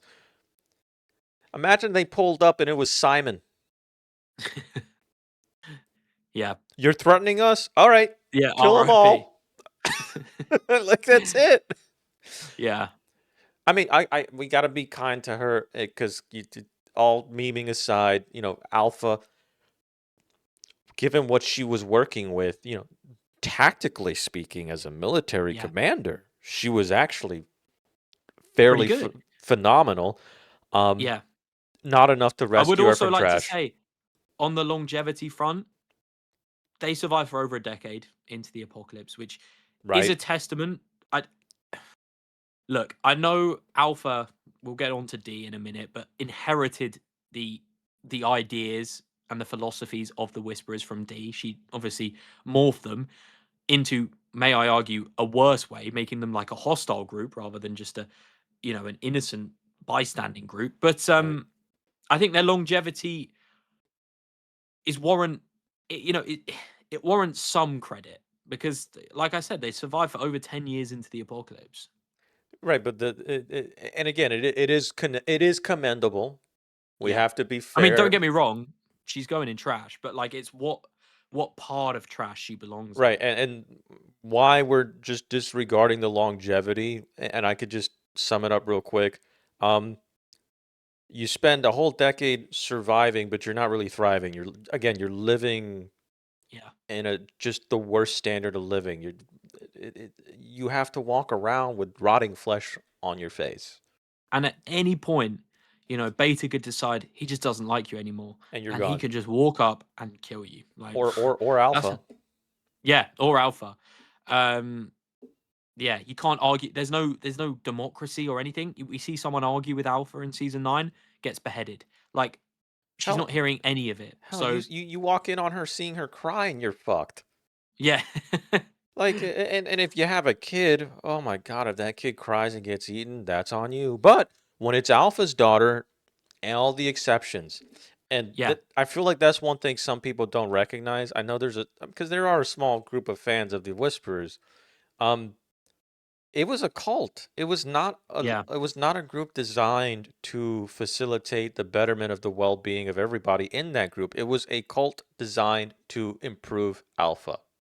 yeah. That's all it was. I, I would also like to say she she went to war, which got her entire clan killed over her daughter, which is values that she said the rest of her members should totally abandon. The concept of love and nurturement and anything like that. And she led her entire clan in into death, fighting for the very values that she seeked to get rid of amongst her people. And So she's a huge hypocrite. that's a good point right there. Yeah, literally killed everyone for the one thing she told them not to care about. Yeah, Yeah, on top of that, speaking of the leadership, the actual leadership structure that she came up with, fantastically stupid. It got decapitated by Negan. yeah, It was easy. Like the only reason the Whispers were a threat was A, Rick Grimes wasn't around, and B, the coalition wasn't united. They were yeah. There was tension. If it was the same coalition that fought the Saviors, they would have fucking ran over the Whisperers in a Yeah, I day. mean, we'll talk about it in a minute, but Maggie and Michonne just decided to up and leave in the middle of a Right. war. Like they're, they're any form of hierarchy was in tatters. Like there was no cooperation or anything. It was basically they were fighting three separate communities at this point in time. Right. Instead of a united front. Yeah, And again, at the end of the day, weakest form of the coalition, weakest form of the allies, leadership structure decapitated by one guy. yeah, You see, if you took out the leader of any of the other communities we mentioned, someone would replace them and things would still function as they would. But if you yeah, take out Alpha, the only one left is Beta. That's it. yeah, They don't even have long range communication. So if they're on two different fronts of a battle, like one's attacking settlement A and another one's attacking settlement B, they're never gonna know what's going yeah. on. It's not. I'm sorry, Alpha, and anyone who likes Alpha, but like trash, just utter trash. Okay. You know what? I'm gonna put a. Above Gregory, I'd say. Below Guillermo, just because I love Guillermo. You're right. Yeah, probably yeah. I think longevity front beats Joe and Gregory, but like past that, I think Dawn's. I'd rather live a year in the hospital I'd rather get than domed in the nursing home by the yeah, governor's crew yeah. than live with Alpha. Look, you can say, hey, it was a good month. We It played was. Monopoly. It was a great month. Like, I got to play yeah, dominoes with some old folks, hear a bunch of annoying yeah, stories, and then I got a bullet through the head when I finally started getting bored of it. yeah. It took me out of my misery. All right, the uh, next character. I mean, unless you have anything else to add about Alpha. no, I'm pretty much done for Alpha. So up next we have Pope, who kind of looks like Captain Price. How do you feel about Pope? Because I'm gonna be honest with y'all. I've only watched the later seasons of The Walking Dead one time, and because it was such a struggle to get through it after because the Whisper. I'll give them this. The Whisper conflict was interesting. Yeah, made good Uh, fit, and they made good antagonists. um, as much as I shit on them. But I don't know what I could say about Pope. He was kind of really forgettable to me. I feel like Leia Yeah, was a much more interesting character than him. yeah. One thing I will say, right, with Pope and the Reapers as a general community, is their combat skills are.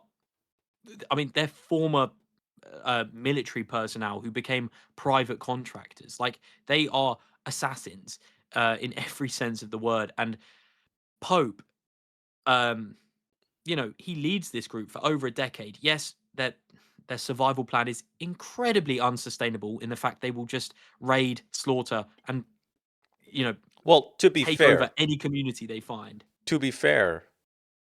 they're the one group that could probably afford that Get lifestyle away, because yeah, they're all ex-military and ex-special forces.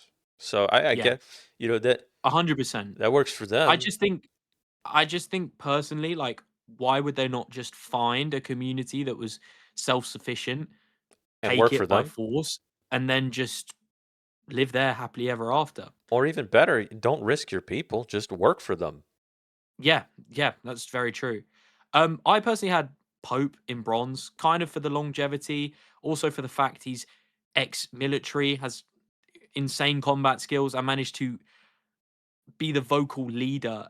And I mean, the members of the Reapers gave their they were so loyal to this man.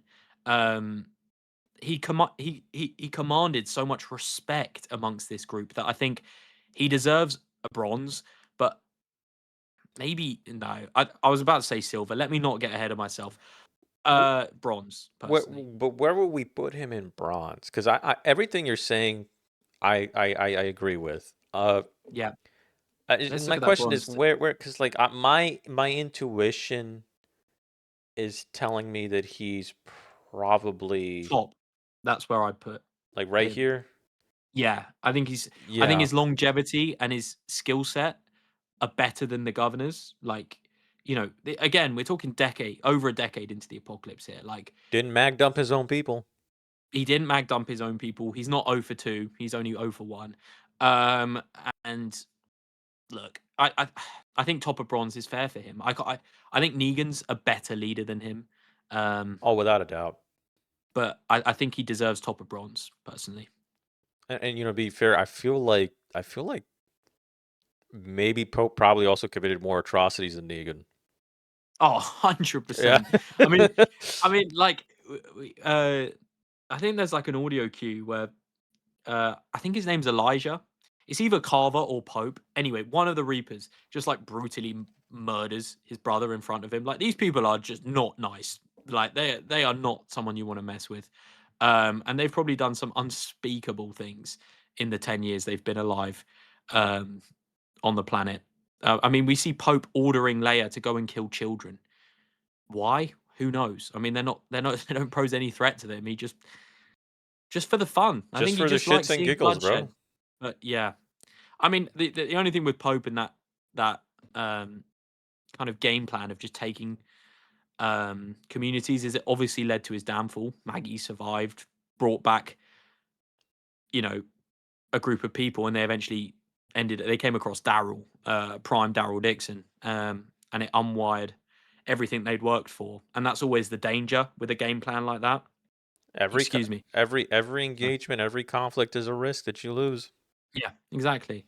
So yeah, I think top of bronze is fair though.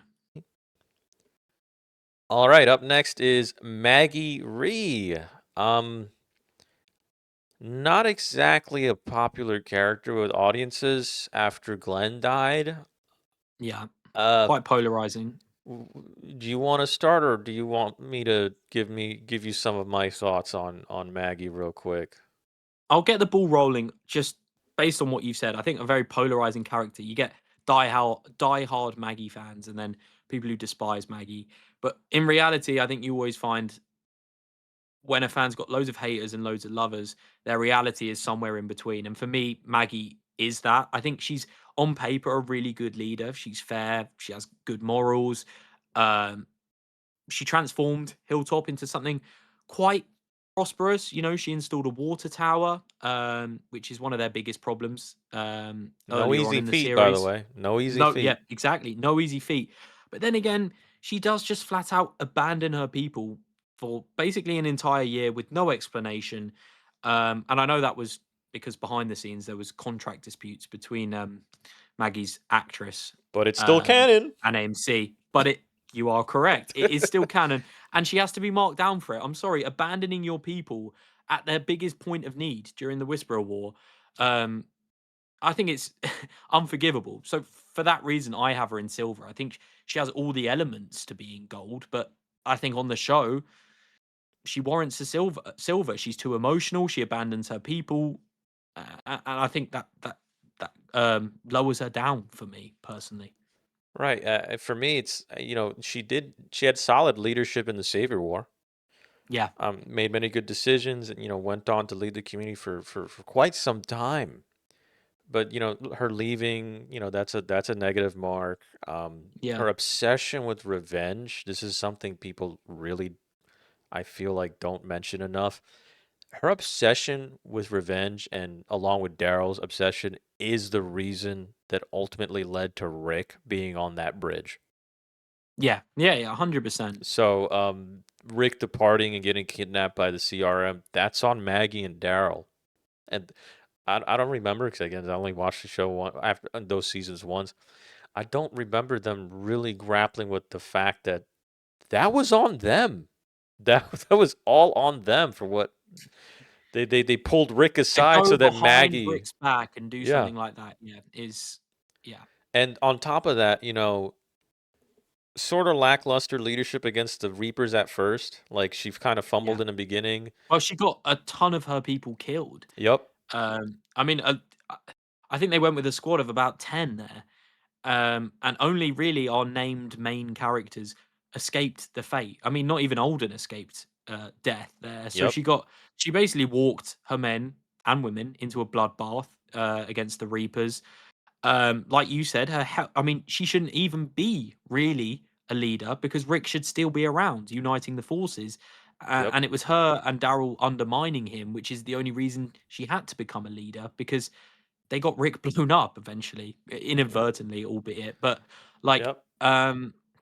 yeah, I definitely think Silver tier. Like, I think she's good enough of a leader, and the longevity front. She doesn't die in the apocalypse, which I think is a big plus. Um, warrants Silver, but I don't. She can't go in gold. Now, I will say this. There's one gripe I have with her when she was leading Hilltop before she left, because she was doing pretty Yeah, good in the first half of Hilltop. yeah, One gripe, just one gripe. Gregory plans an assassination, gets that one guy, the father whose kid died in the raid. I think it was to yeah. Washington D.C. Gets him drunk, and and yeah, and so gets him drunk, and then the guy goes on to attack her. He puts her in a she puts him, my bad. She puts him in a jail cell. yeah, But then Gregory tries to kill her, and she hangs him. And my issue with that, look, I get it. Gregory was a problem child. This is a guy you couldn't trust. He basically committed what would be treason, um, yeah, to the community. But here's the thing: the only reason the first person that attacked her got away with it is because she liked them. I don't yeah. care what your circumstances are, drunk or not. Treason is treason, and I will say this though, Gregory, albeit Maggie wasn't a leader of Hilltop at this point, but this was Gregory's hat trick of um, death attempts on Maggie's life. Like, this was attempt 3 at this point, like 2 all during the Savior failures. War. Yeah, yeah. That epitomizes the character of Gregory, by the way. 3 assassination attempts, zero The little successes. weasel But that could. yeah, big dreams. Um, Oh man, he thought he could be a contender, but it never could be. Look, I agree with you though. I think that overall Maggie should be in silver. Question is, where in silver will we put Maggie? And I personally think this might upset some people. I think she belongs right underneath Ozzy.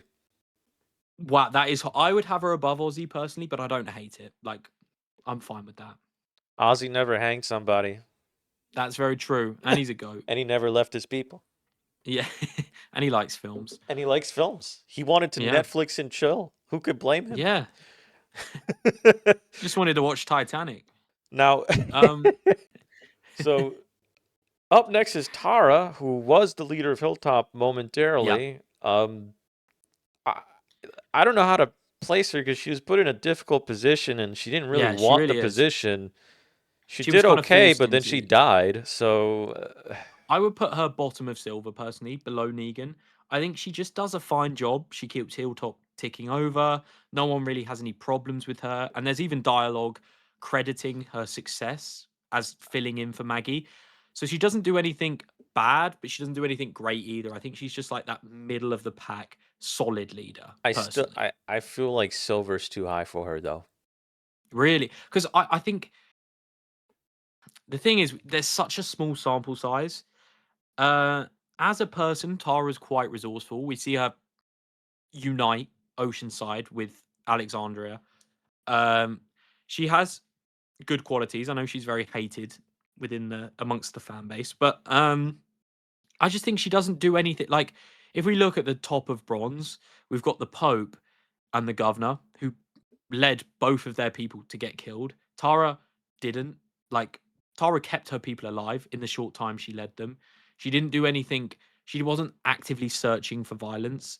And I think that warrants her just bog standard silver rather. See, my issue is that she didn't screw anything up, but she didn't It accomplish was all anything given either, to her. Yeah, and it was all I do given agree to with that. her, and so like, the people in bronze, the upper half at least, starting at Jadis, they actually did stuff and accomplished Yeah, things, and they all lasted as leaders longer than Tara, that's and true. and they made I, w- communities that lasted. So I I think the she thing is deserves though, in bronze, to be honest. Like, and she dies as a leader as well. She gets her yeah, head on a spike. I do get that, but I've got her silver slash bronze on my Word document. But just looking at who's in bronze, like I know like the governor on paper is a better leader. I know the Pope, Jadis, maybe even Gareth are better leaders. They created communities, but Tara didn't get her community killed, which is my only problem with everybody in that tier. Like, their community was led to death by them. Tara didn't do that. I know she eventually died, but she didn't get her group killed, which I That's think has true. to stand for something. But I don't know. I don't know. Yeah, I'm gonna compromise. I'm gonna put her right here, Yeah, I don't hate that. I don't hate that. bottom of top of bronze. Yeah, Yeah, she didn't get fair, her fair. group killed, and you're right. Hershel almost got everyone killed. Shane would have gotten them killed. Jadis got them killed. Gareth got them killed. Garver got Yeah, them killed. Pope got them killed. Yeah, no, yeah. that's Like I do. I see what you're saying. I think the Pope and the governor and Gareth, they built these communities up from the ground, which makes them better leader personality, like personnel. I think they're on paper a lot better, but I just think on the show they eventually led their communities to death, and Tara doesn't do that, so that's why I have them above And them. again, you have to put you. I mean, you got to give her some props. She didn't want it, but she took the leadership role anyway, Yeah, and yeah, she didn't screw it up. yeah, exactly. Commendable. Now, up next is Pamela Ooh. Milton. How do you feel about her? Because I mean, she ran a massive, fucking, Yeah, literal city for a yeah, long time, and I mean, I get shit hit the fan eventually, but I don't know. yeah. Like, I think I that's gold tier as far as I'm concerned. Yeah, I have a on my notes, bottom of gold, top of silver. I think, like you said, she ran this. I mean, yes, the Commonwealth was unstable and classist and had its problems, but it fundamentally kept an entire city of people alive with functioning hospitals and cinemas and fairgrounds, and there was popcorn and ice cream, for God's sake. Like, this place was an apocalyptic, even like heaven for people. It was like Um, Woodbury on steroids. Yeah, exactly. And I think for that, she definitely like I said, it had its problems, mainly Lance Hornsby. But I think Pamela as an individual, she's a good leader. I mean, I know she's classist and I know it had its problems and she favored her son, Sebastian. Um, but the fact she survives, no, does Pamela die? I can't even remember. I can't Pamela remember. survives, right? I I think I she go. Oh god, this is. I can't I'm remember. exposing my season 11 knowledge. I've only watched season 11 twice. I think she survives. I'm like 99% sure. But the fact she survives, I think, is a testament to the writers showing her she's not inherently bad. That she didn't deserve to die. Right, and Um, on top of that, again, like the longevity part, a yeah, massive city. how many years is this now? It's like over a decade probably into the Yeah, fucking I think apocalypse. 12. I think this is 12 years into the apocalypse. It's We see her. outstanding. Yeah. And the luxury at what these people were living in. They had a military. They dressed up as stormtroopers. Like Yeah. they had it all, man. Yeah, they had They had stormtroopers. they had television adverts. Like, yeah, Yeah, no, this place was different. it was literally built different. The more we talk about it, gold. Yeah, whacker in gold. Up next, I Whacker think in this is gold. going to be a quick one for me. Yeah, Michonne Grimes. I'm yeah, just gonna, for me, the only thing I could think of is because she didn't really. I mean, she was in a leadership position, but we never really got to see it in long form.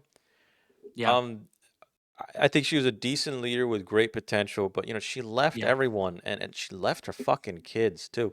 That's the thing, to That's go my find exact. Rick. That's my exact notes.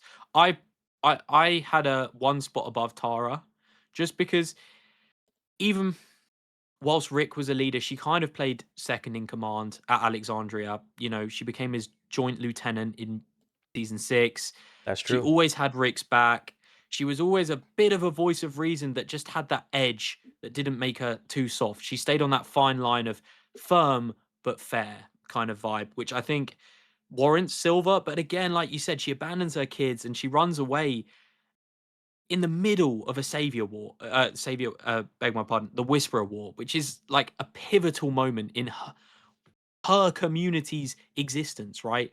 And she just runs away to find Rick, who very well, if it wasn't for plot armor, should be dead. Like this guy Right. he blew up on a bridge. Like she's chasing the corpse of her husband that could have been washed from a river down into the sea and never seen again. She's looking for something that shouldn't exist. I know in universe it does exist, because it's Rick Grimes and of course he survived. But like if we take it realistically here, she's looking for her dead husband over looking after her children. So Yep. I think she Yep. has to be marked down for that. And you know what? I think I got a way to possibly put her in bronze. Go on. So she was part of the leadership council in Alexandria Yeah. during the time skip between Rick leaving the show and the Whispers showing up. Yeah. The coalition and all those connections and communities that Rick fostered and fought for fell apart under her watch. I would like to say though, in her defense, we see her and Maggie come to physical blows at some point, and they argue. And if I was Michonne and my husband went out the way he did because of Maggie undermining his leadership and going behind his back and then inadvertently causing the explosion on the bridge, I too would be pretty pissed. So I think Michonne had the right to be annoyed at Maggie. And I think if we're putting Maggie in Silver, who is also, I'd say, equally at fault as Michonne for letting the That's a good coalition point. fall apart, I would. But I where don't do know. we Maggie put her? demonstrated more. I'd say bottom of Silver personally, Yeah, because but Maggie was in the position much longer for yeah, that, leader. that that's why I'd argue she's above Michonne. I think Michonne, I think Michonne's biggest drawback. I think Michonne could have been above Maggie if she didn't abandon her kids. That's what I'll say. Yeah, that and just it's just the fact that, for most of the time she wasn't the supreme leader, like the head. Yeah, Like most of the time she yeah, was either in a council of leaders yeah, or a supporting role, which mm, she did phenomenal in that regard. But I yeah, mean, Maggie does have the advantage of making some like really solid decisions during the Savior War, and yeah, for years she made some really good decisions building up Hilltop, and then the Maggie that people don't like showed up. um, yeah, yeah, I think bottom of silver will be fair. yeah. I think that is fair. I think I I think really like Michonne as a character, but I just can't rank her any higher than that I think as personally. I think now if this was a list of combatants, she'd be in gold tier. Oh yeah, she's basically Kill Bill And the list of with her wife katana. material should be gold because much better wife to Rick than Lori, that's for sure. Oh, 100%. Uh, Yeah, but I think this is a fair placement for her. All right, last but certainly not least is Ricky Dicky Doodah Grimes himself, the Officer GOAT. not so friendly. Yeah, Officer Not So Friendly. Yeah. We got a lot to cover to actually rank Rick somewhere, but Yeah. me personally, I'm just gonna tell everyone Yeah, throw him up there. Throw him up there at gold. top Yeah. of gold. I mean, we're in the same boat here. He has to be top of gold. He's the narrative force that drives the story forward. And his leadership is tested so many times. More than anybody else on the Uh, list. yeah, yeah. He's without a doubt goes through the hardest of hardships throughout the series. And it's to the point where I knew I was going to agree with every positive that you posed about Rick Grimes, that I've only got the one negative I could think of noted down. So do Look, you want to just take away his brilliance and I'll just note the only thing that I could find that I could mark him down well, on? I got some negatives that I want to talk about, but they're not. I don't consider them to be substantial. Yeah, Um, I'm gonna break it down season by season because I got a ton of notes for Rick. Because I mean, there's yeah, just so much to cover with Rick. yeah, Um, but in season one, he saves the Atlanta group in Atlanta. yeah, eh, Got Daryl's trust. Um, yeah, but almost got everyone killed at the CDC. But here's the thing: in his defense, he had no reason to believe that there's going to be a suicidal pro-mortalist scientist slash virologist yeah. at the CDC who was going to just fucking. And without his leadership, they could have ended up in Fort Benning. So the But situation could they have been they like could have gone 20 to Fort times worse. Benning. Yeah, Yeah. they got a nice night of dinner and some drinks. Yeah. Yeah. Carl tried red wine. Like, Yeah, and on top of basically. that, he was smart enough not to go to Benning first. He Yeah. realized the CDC's closer. Maybe that's worth because going to Benning was a bet in and of itself. It was a gamble. Yeah. I So mean, we touched upon it in the Shane point, but yep, you also talked about how like day one of the apocalypse, he discovered Goraflage, covering yourself in yep. walker guts. Like he understood the walkers in a way that a lot of the leaders on this list just didn't. Um, and he cre- and he created some very meta plays, let's say, early on. So Yeah, he yeah, was figuring things out really quick. Like everyone says, Shane was a you know ahead of the curve. yeah, Dude, Rick was catching up and also exceeding him in many ways, and he's just barely out of a coma. Like, yeah. I mean, um, can we talk about the fact in season two? Sorry, I know this is skipping forward a tiny bit, that's but fine. in that Shane and Rick comparison, Rick had more human kills by the Yeah, time by the by the time them two came to blows at the end of season two than Shane. So we talk about Shane being this very advanced survivor and ahead of his time, but Rick had killed more people than Shane at this point and and was the only one willing to put down Sophia. So I don't really get the argument that Rick wasn't ready and Shane was. also, we have to mention the quality of the kills. Shane snapped a dude's neck when he was handcuffed, and he shot a fat guy in the leg. Those are his human kills. Yeah. Yeah. That's all he's got for human kills. He Yeah. stalemated Rick in a fight and then got killed by Rick in a second engagement. Actually, in Shane's defense, though, he didn't get cover fire from a drunk Herschel. So That's true. That's that, true. yeah. He didn't have he didn't have our goat who was plastered, doming people at night. Now, I think I covered enough about season one, Rick. Yeah. Season two, you already mentioned, only one to actually go finish the job on Sophia. Yeah. But in the same light, he did waste a lot of time looking for Sophia. Yeah, he He did. tried, but he did try to redeem Shane, so that's a positive because Yeah. that Shane was an asset. Um, he was a bit too amicable to Hershel. He should have killed Randall, but he expertly dispatched Dave and Tony. Yeah. Also expertly dispatched Shane once there was no other choice. And Correct. he was smart enough once he reached the farm. He was smart enough to say, "Yeah, we're not going to Benning. That we Yeah. can try to make this work." And then when the farm fell, he didn't go to Benning. He was like, "We're just going to Yeah. find a better place." And then I would also quickly like to mention you touched upon it in season one with how he won over Daryl, right. but like at the beginning of season two, Daryl wanted to leave the group, and he was an outsider in every sense of the word. He camped away from the farm and everybody else a part of Rick's group. And Rick noticed this. He saw his and Shane's rifting friendship, and he started to call upon Daryl, giving him some kind of purpose, which in turn led to Daryl staying and becoming a huge asset of the team. And that is great leadership, noticing when someone is feeling absent or distant from the group and including them more, which led to Daryl staying. It's as they say, idle hands is the devil's workshop, and he gave him Yeah. some work to do, and it gave him purpose. Yeah.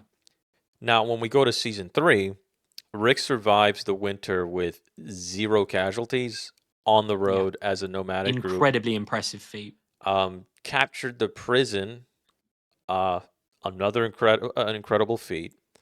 But letting Andrew go bit him an ass. I mean, in his defense, I don't think he expected Andrew to know parkour. Yeah, and I would also say like Rick did try and hunt down Andrew. Like he did try and finish him off. Andrew just kind of got away. So like, yeah, Rick probably could have hunted him down, but like you said, Andrew morphed into Spider-Man and then just somehow got out of there. Yeah. So he really took Rick's advice when he said, "You better run." yeah. But I mean, to be fair, in the same light, Rick took care of Tomas. Oh, like that. Expertly treated him like a watermelon. Just one clean through the middle. We playing Fruit Ninja on Tomas's freaking head. Yeah. God, I think I just aged myself. Start talking about Balloon Tower Defense in a minute. Or Plants vs. Zombies. Anyway, back to Rick's leadership. But, unfortunately, letting Andrew go cost Lori and T-Dog their lives. But, he expertly rescued Maggie and Glenn like some special operations, individual would. Yeah. Expertly defended the prison. And then after he wins the conflict against Woodbury, he assimilates their people. And in turn, that makes the prison stronger. Really solid leadership play there. When we talked about what the governor and Negan did wrong when using people as assets, Rick demonstrates here that he does it right. And he gets the fruit for his labor because you see what the prison turns into heading out of season 3 and into season 4. They go a month without an incident. So yeah, but anyway, carry on. Right, they have their own leadership structure, and it becomes a thriving community. And now in season 4, it's not much I can really say because it's just really self-evident. Loses the prison, not really his fault. Excuse me, it's not really his fault. He handles the claimers, but then he gets everyone caught at Terminus. He fell for the honeypot. You had to get. I will just say though, in his defense, like they hadn't discussed going to Terminus. I think he went to Terminus in the hopes that the rest of his group had gone there. Because obviously on his way to Terminus, he was only with Carl and Michonne until Daryl stumbled upon them after dispatching of the claimers. But there was only 4 of them, and I think they were heading to Terminus in the hopes that the rest of the group would be there, rather than in the sense that it might be a safe location. Hence why they hid the weapons and in his defense, he did try to recon the location. Something he should have done with the Saviors, but I'll get to that. Now in season 5, deals with the Terminites, rightfully so, kills them because they, as he said, you do this to anybody. They deserve that. Yeah. So his choice to exile Carol actually paid huge dividends. Yeah. It's what saved everybody at Terminus. So and then when they got out of Terminus, like I said, they won the run back with the cannibals at Terminus. I already made you a promise. Sorry, I was waiting just to draw that line. Though my favorite part of that scene isn't that. My favorite part was when Gareth is begging for his life. He's like, "You could have killed us for any, but you didn't." And there's got to be a reason. There's got to be a reason. He's like, "I didn't want to waste the bullets." I don't want to waste the bullets. Yeah, so cold, man. When I heard that on live TV, I was just like, "You're fucked, buddy." Yeah. No, I think not only as we're establishing is Rick a great leader, but he just knows how to captivate an audience with some of the coldest lines I've ever heard in fiction. While he's holding his gun at a weird downwards diagonal. Yeah. But not only that, he deals with the Grady Memorial cops like a gangster. And then he Yeah. wins over Deanna at Alexandria over time. Yeah. And then in season 100%. 6, he handles the mother of all Walker hordes. He deals with the And in wolves. that sandwich that you're talking about in the Wolves, they're on the road again, Right. like Yeah. deep into the apocalypse, and they survived that with what, Tyrese as a casualty. But that was I on think him. that's that. Yeah, and that's on Tyrese. Like Tyrese to no casualties Yeah, Tyrese on and the then road. eventually Beth. That's Oh yeah, of course, that's Beth. about it. Yeah, but they survived like huge stretches of the show on the road because of Rick's leadership and rallying them all together. And I think it's a testament to just how good he is. The way he rallied them in that barn during the storm with the walkers. Yeah, we are the Walking Dead. Like, Yep. yeah, He's the fucking goat. Like, he but is. I He gotta keep is. going. I gotta keep reading the receipts. It should be obvious by now. Yeah, But he handles all those that mother of all Walker hordes. yeah, Deals with the wolves, but and this Pete. that deals with Pete. But here's his biggest blunder, I think, in the Yeah, show. It's in the same season. It's instead he just haphazardly attacks the satellite outpost. that's Um, exactly what I have down here. and now I'm gonna just take a side minute here because I made a video on this. Y'all are more than welcome to go see it because it's scripted, obviously. So my best foot is going to be forward. But if I could summarize my views on the attack on the satellite outpost, a lot of people say, well, Rick attacked Negan and Negan was being fair and, Rick was being terrible. He killed people in their sleep. One, killing someone in the sleep is not a war crime. It's never been considered a war crime. It's just a natural result of war. That's just how it is. Being asleep, what, you want him to wake them up and then shoot them in the face? Come Hey, on. buddy. Hey, buddy. Like Wake up. it's just that's dumb. Number two, Yeah. Daryl, Abraham, and Sasha already had a run-in with the Saviors. Yeah. They already knew they were not a kind community. They were not amicable. They were not easy to deal with. They were not friendly. And And Daryl blew up his men with an RPG. Like that yeah, exchange was coming, whether they like it or not. and on top of that, they found another community. They vetted that community. They had every reason to believe Jesus because Jesus was honest and forthright with them the Yeah. entire time, even when he was trying to rob their truck. And Yeah. it at the end of the day, when they find out what the Saviors were doing, Rick was smart enough to recognize this is an existential threat that cannot be negotiated with. And even then, he went on to ask for democratic approval in Alexandria. He didn't just do it, right? He first asked Yeah. for approval of his people. Now, when he attacked the satellite outpost in the ethics of war, what he did is not a preemptive strike. Or it's not a preventative strike. My bad. A preventative strike is usually viewed as being unethical because you attack someone because you are afraid that they might do something, that they Yeah. might develop a weapon or might attack you or might be a threat. That is morally dubious because you're dealing with potentiality, not actuality.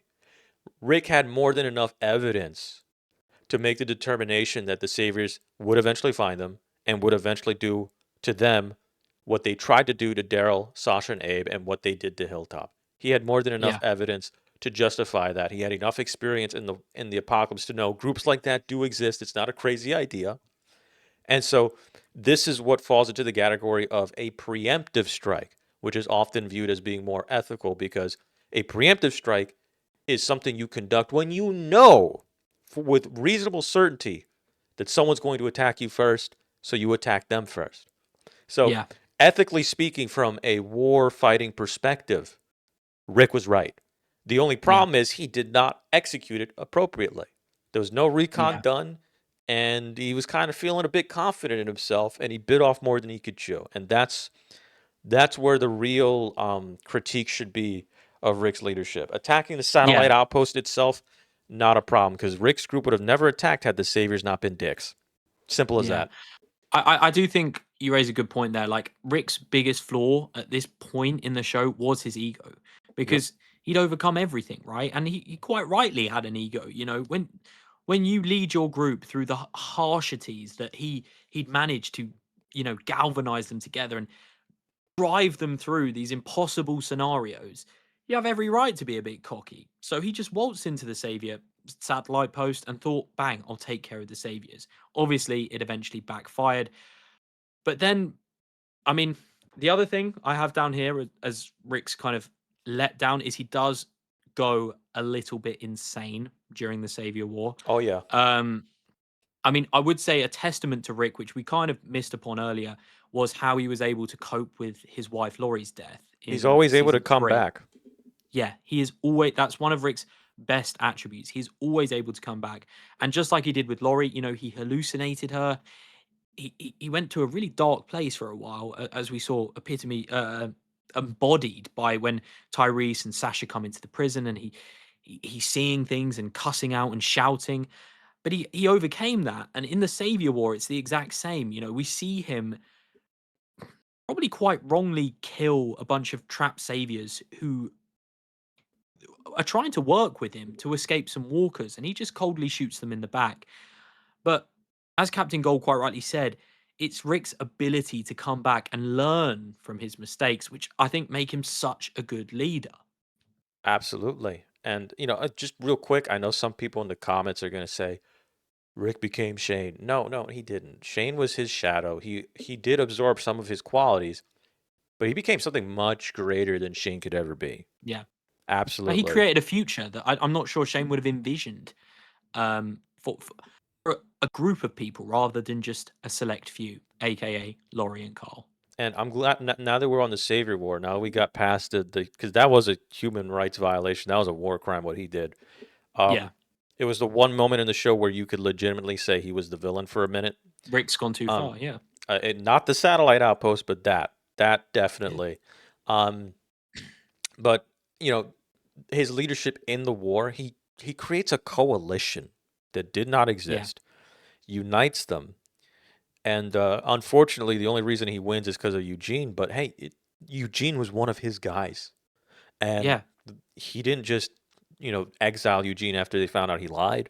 He still treated him like a human being. And guess what? 100%. It paid big dividends, as in it Yeah. won the war for him.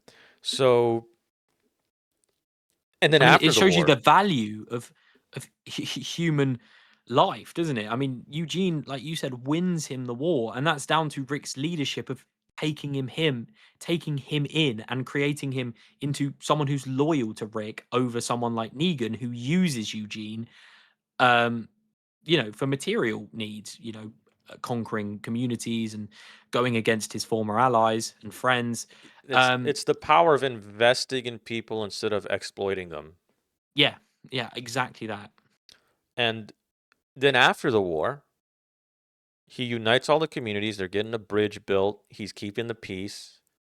He's doing a wonderful job. It's 18 months of him doing this, of building a better Yeah. world before Maggie fucks everything up with Daryl.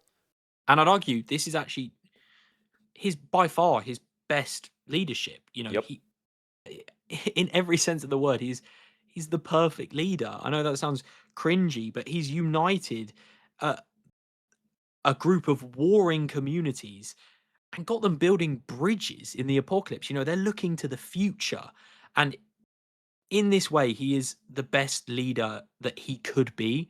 He not only still has that hard edge, where he's not afraid to make those hard decisions, but he's listening to others, taking in advice, and uniting a huge capital of people that make them a very formidable foe to anybody attacking. But just because of the manpower with the people he's managed to unite as one. Yep. And it's that you just have to give it to him. And every overall, Rick was one of the most ethical and tactically sound leaders. And he Yeah, generally just made communities better. While he yeah, was also being forced to play on the hardest difficulty setting due to the yeah, plot. And let's not forget even when he leaves the show, his decision not to kill Negan also paid off massive dividends for yeah. the people that he left behind. So I mean, I think it's just obvious to say that Rick belongs at the very top of Gold tier. He is the single greatest 100%. leader in the series, bar none. Bar And I none. think even from a wider fiction sense, Rick is kind of demonstrated as an embodiment of what leadership should be when put up against impossible scenarios like an apocalypse is. You know, you take characters like Jack Shepherd from Lost, or I can't think of any more at the top of my head, but Rick Grimes as a character embodies what a leader should be: fair, stern, and progressive. And I think the writers did such a good job at showing not just the good of Rick, because like you said, he was playing on hard mode. He lost his wife and his son. He had to kill his best friend. Like, this is a guy who shouldn't be mentally stable by season 9, but he somehow was, and he managed to make such a cohesive community.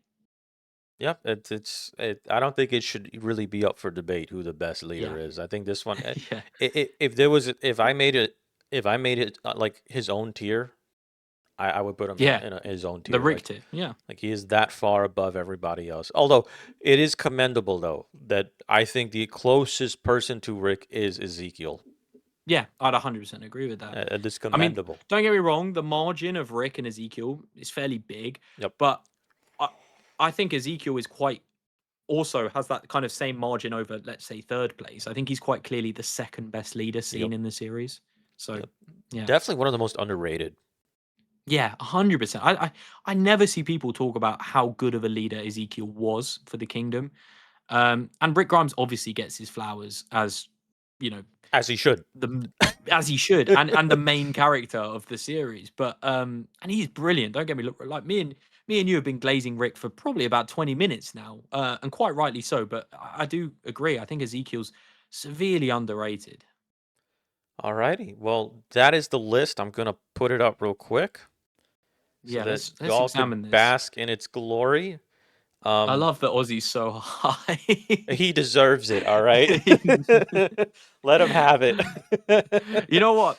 I got my boy Guillermo out the bottom 3. I'll take that. You know, as long as he's not in that bottom 3, I'll take that. You're like, that's a win for me. That's a win. That's a win. All right. Well, that pretty much is all we have to cover. I'm gonna put this up on the screen again, guys. If you can, give Theo Hunt's channel a visit. Say hi to him for me. Guy makes genuinely solid content. And you know, if you really like Fear the Walking Dead, he also covers that, because I haven't really covered Fear the Walking Dead. Huge fan of Fear. Those first 3 seasons, but don't even get me started on it. That's for that's another a whole podcast. different podcast for another day. Yeah, this is another different podcast. Also, if you guys haven't, like, share, subscribe, hit that notification bell. Remember that you may opine anytime you feel so inclined down in the comment section. I'm Captain Gold. This was Theo Hunt joining me in the first podcast episode. If you guys want to see more episodes, please consider voicing your opinions in the comments, and consider being a channel member, and also consider visiting and becoming a member of my new Discord server, which I have the link attached to in the description of this video. But anyways, thanks for watching, guys, and thanks for having me, man. Anytime. Thanks for watching, everybody. I'm looking forward to have you on the show more often. I can't wait. It's been very enjoyable. So thank you very much. I agree.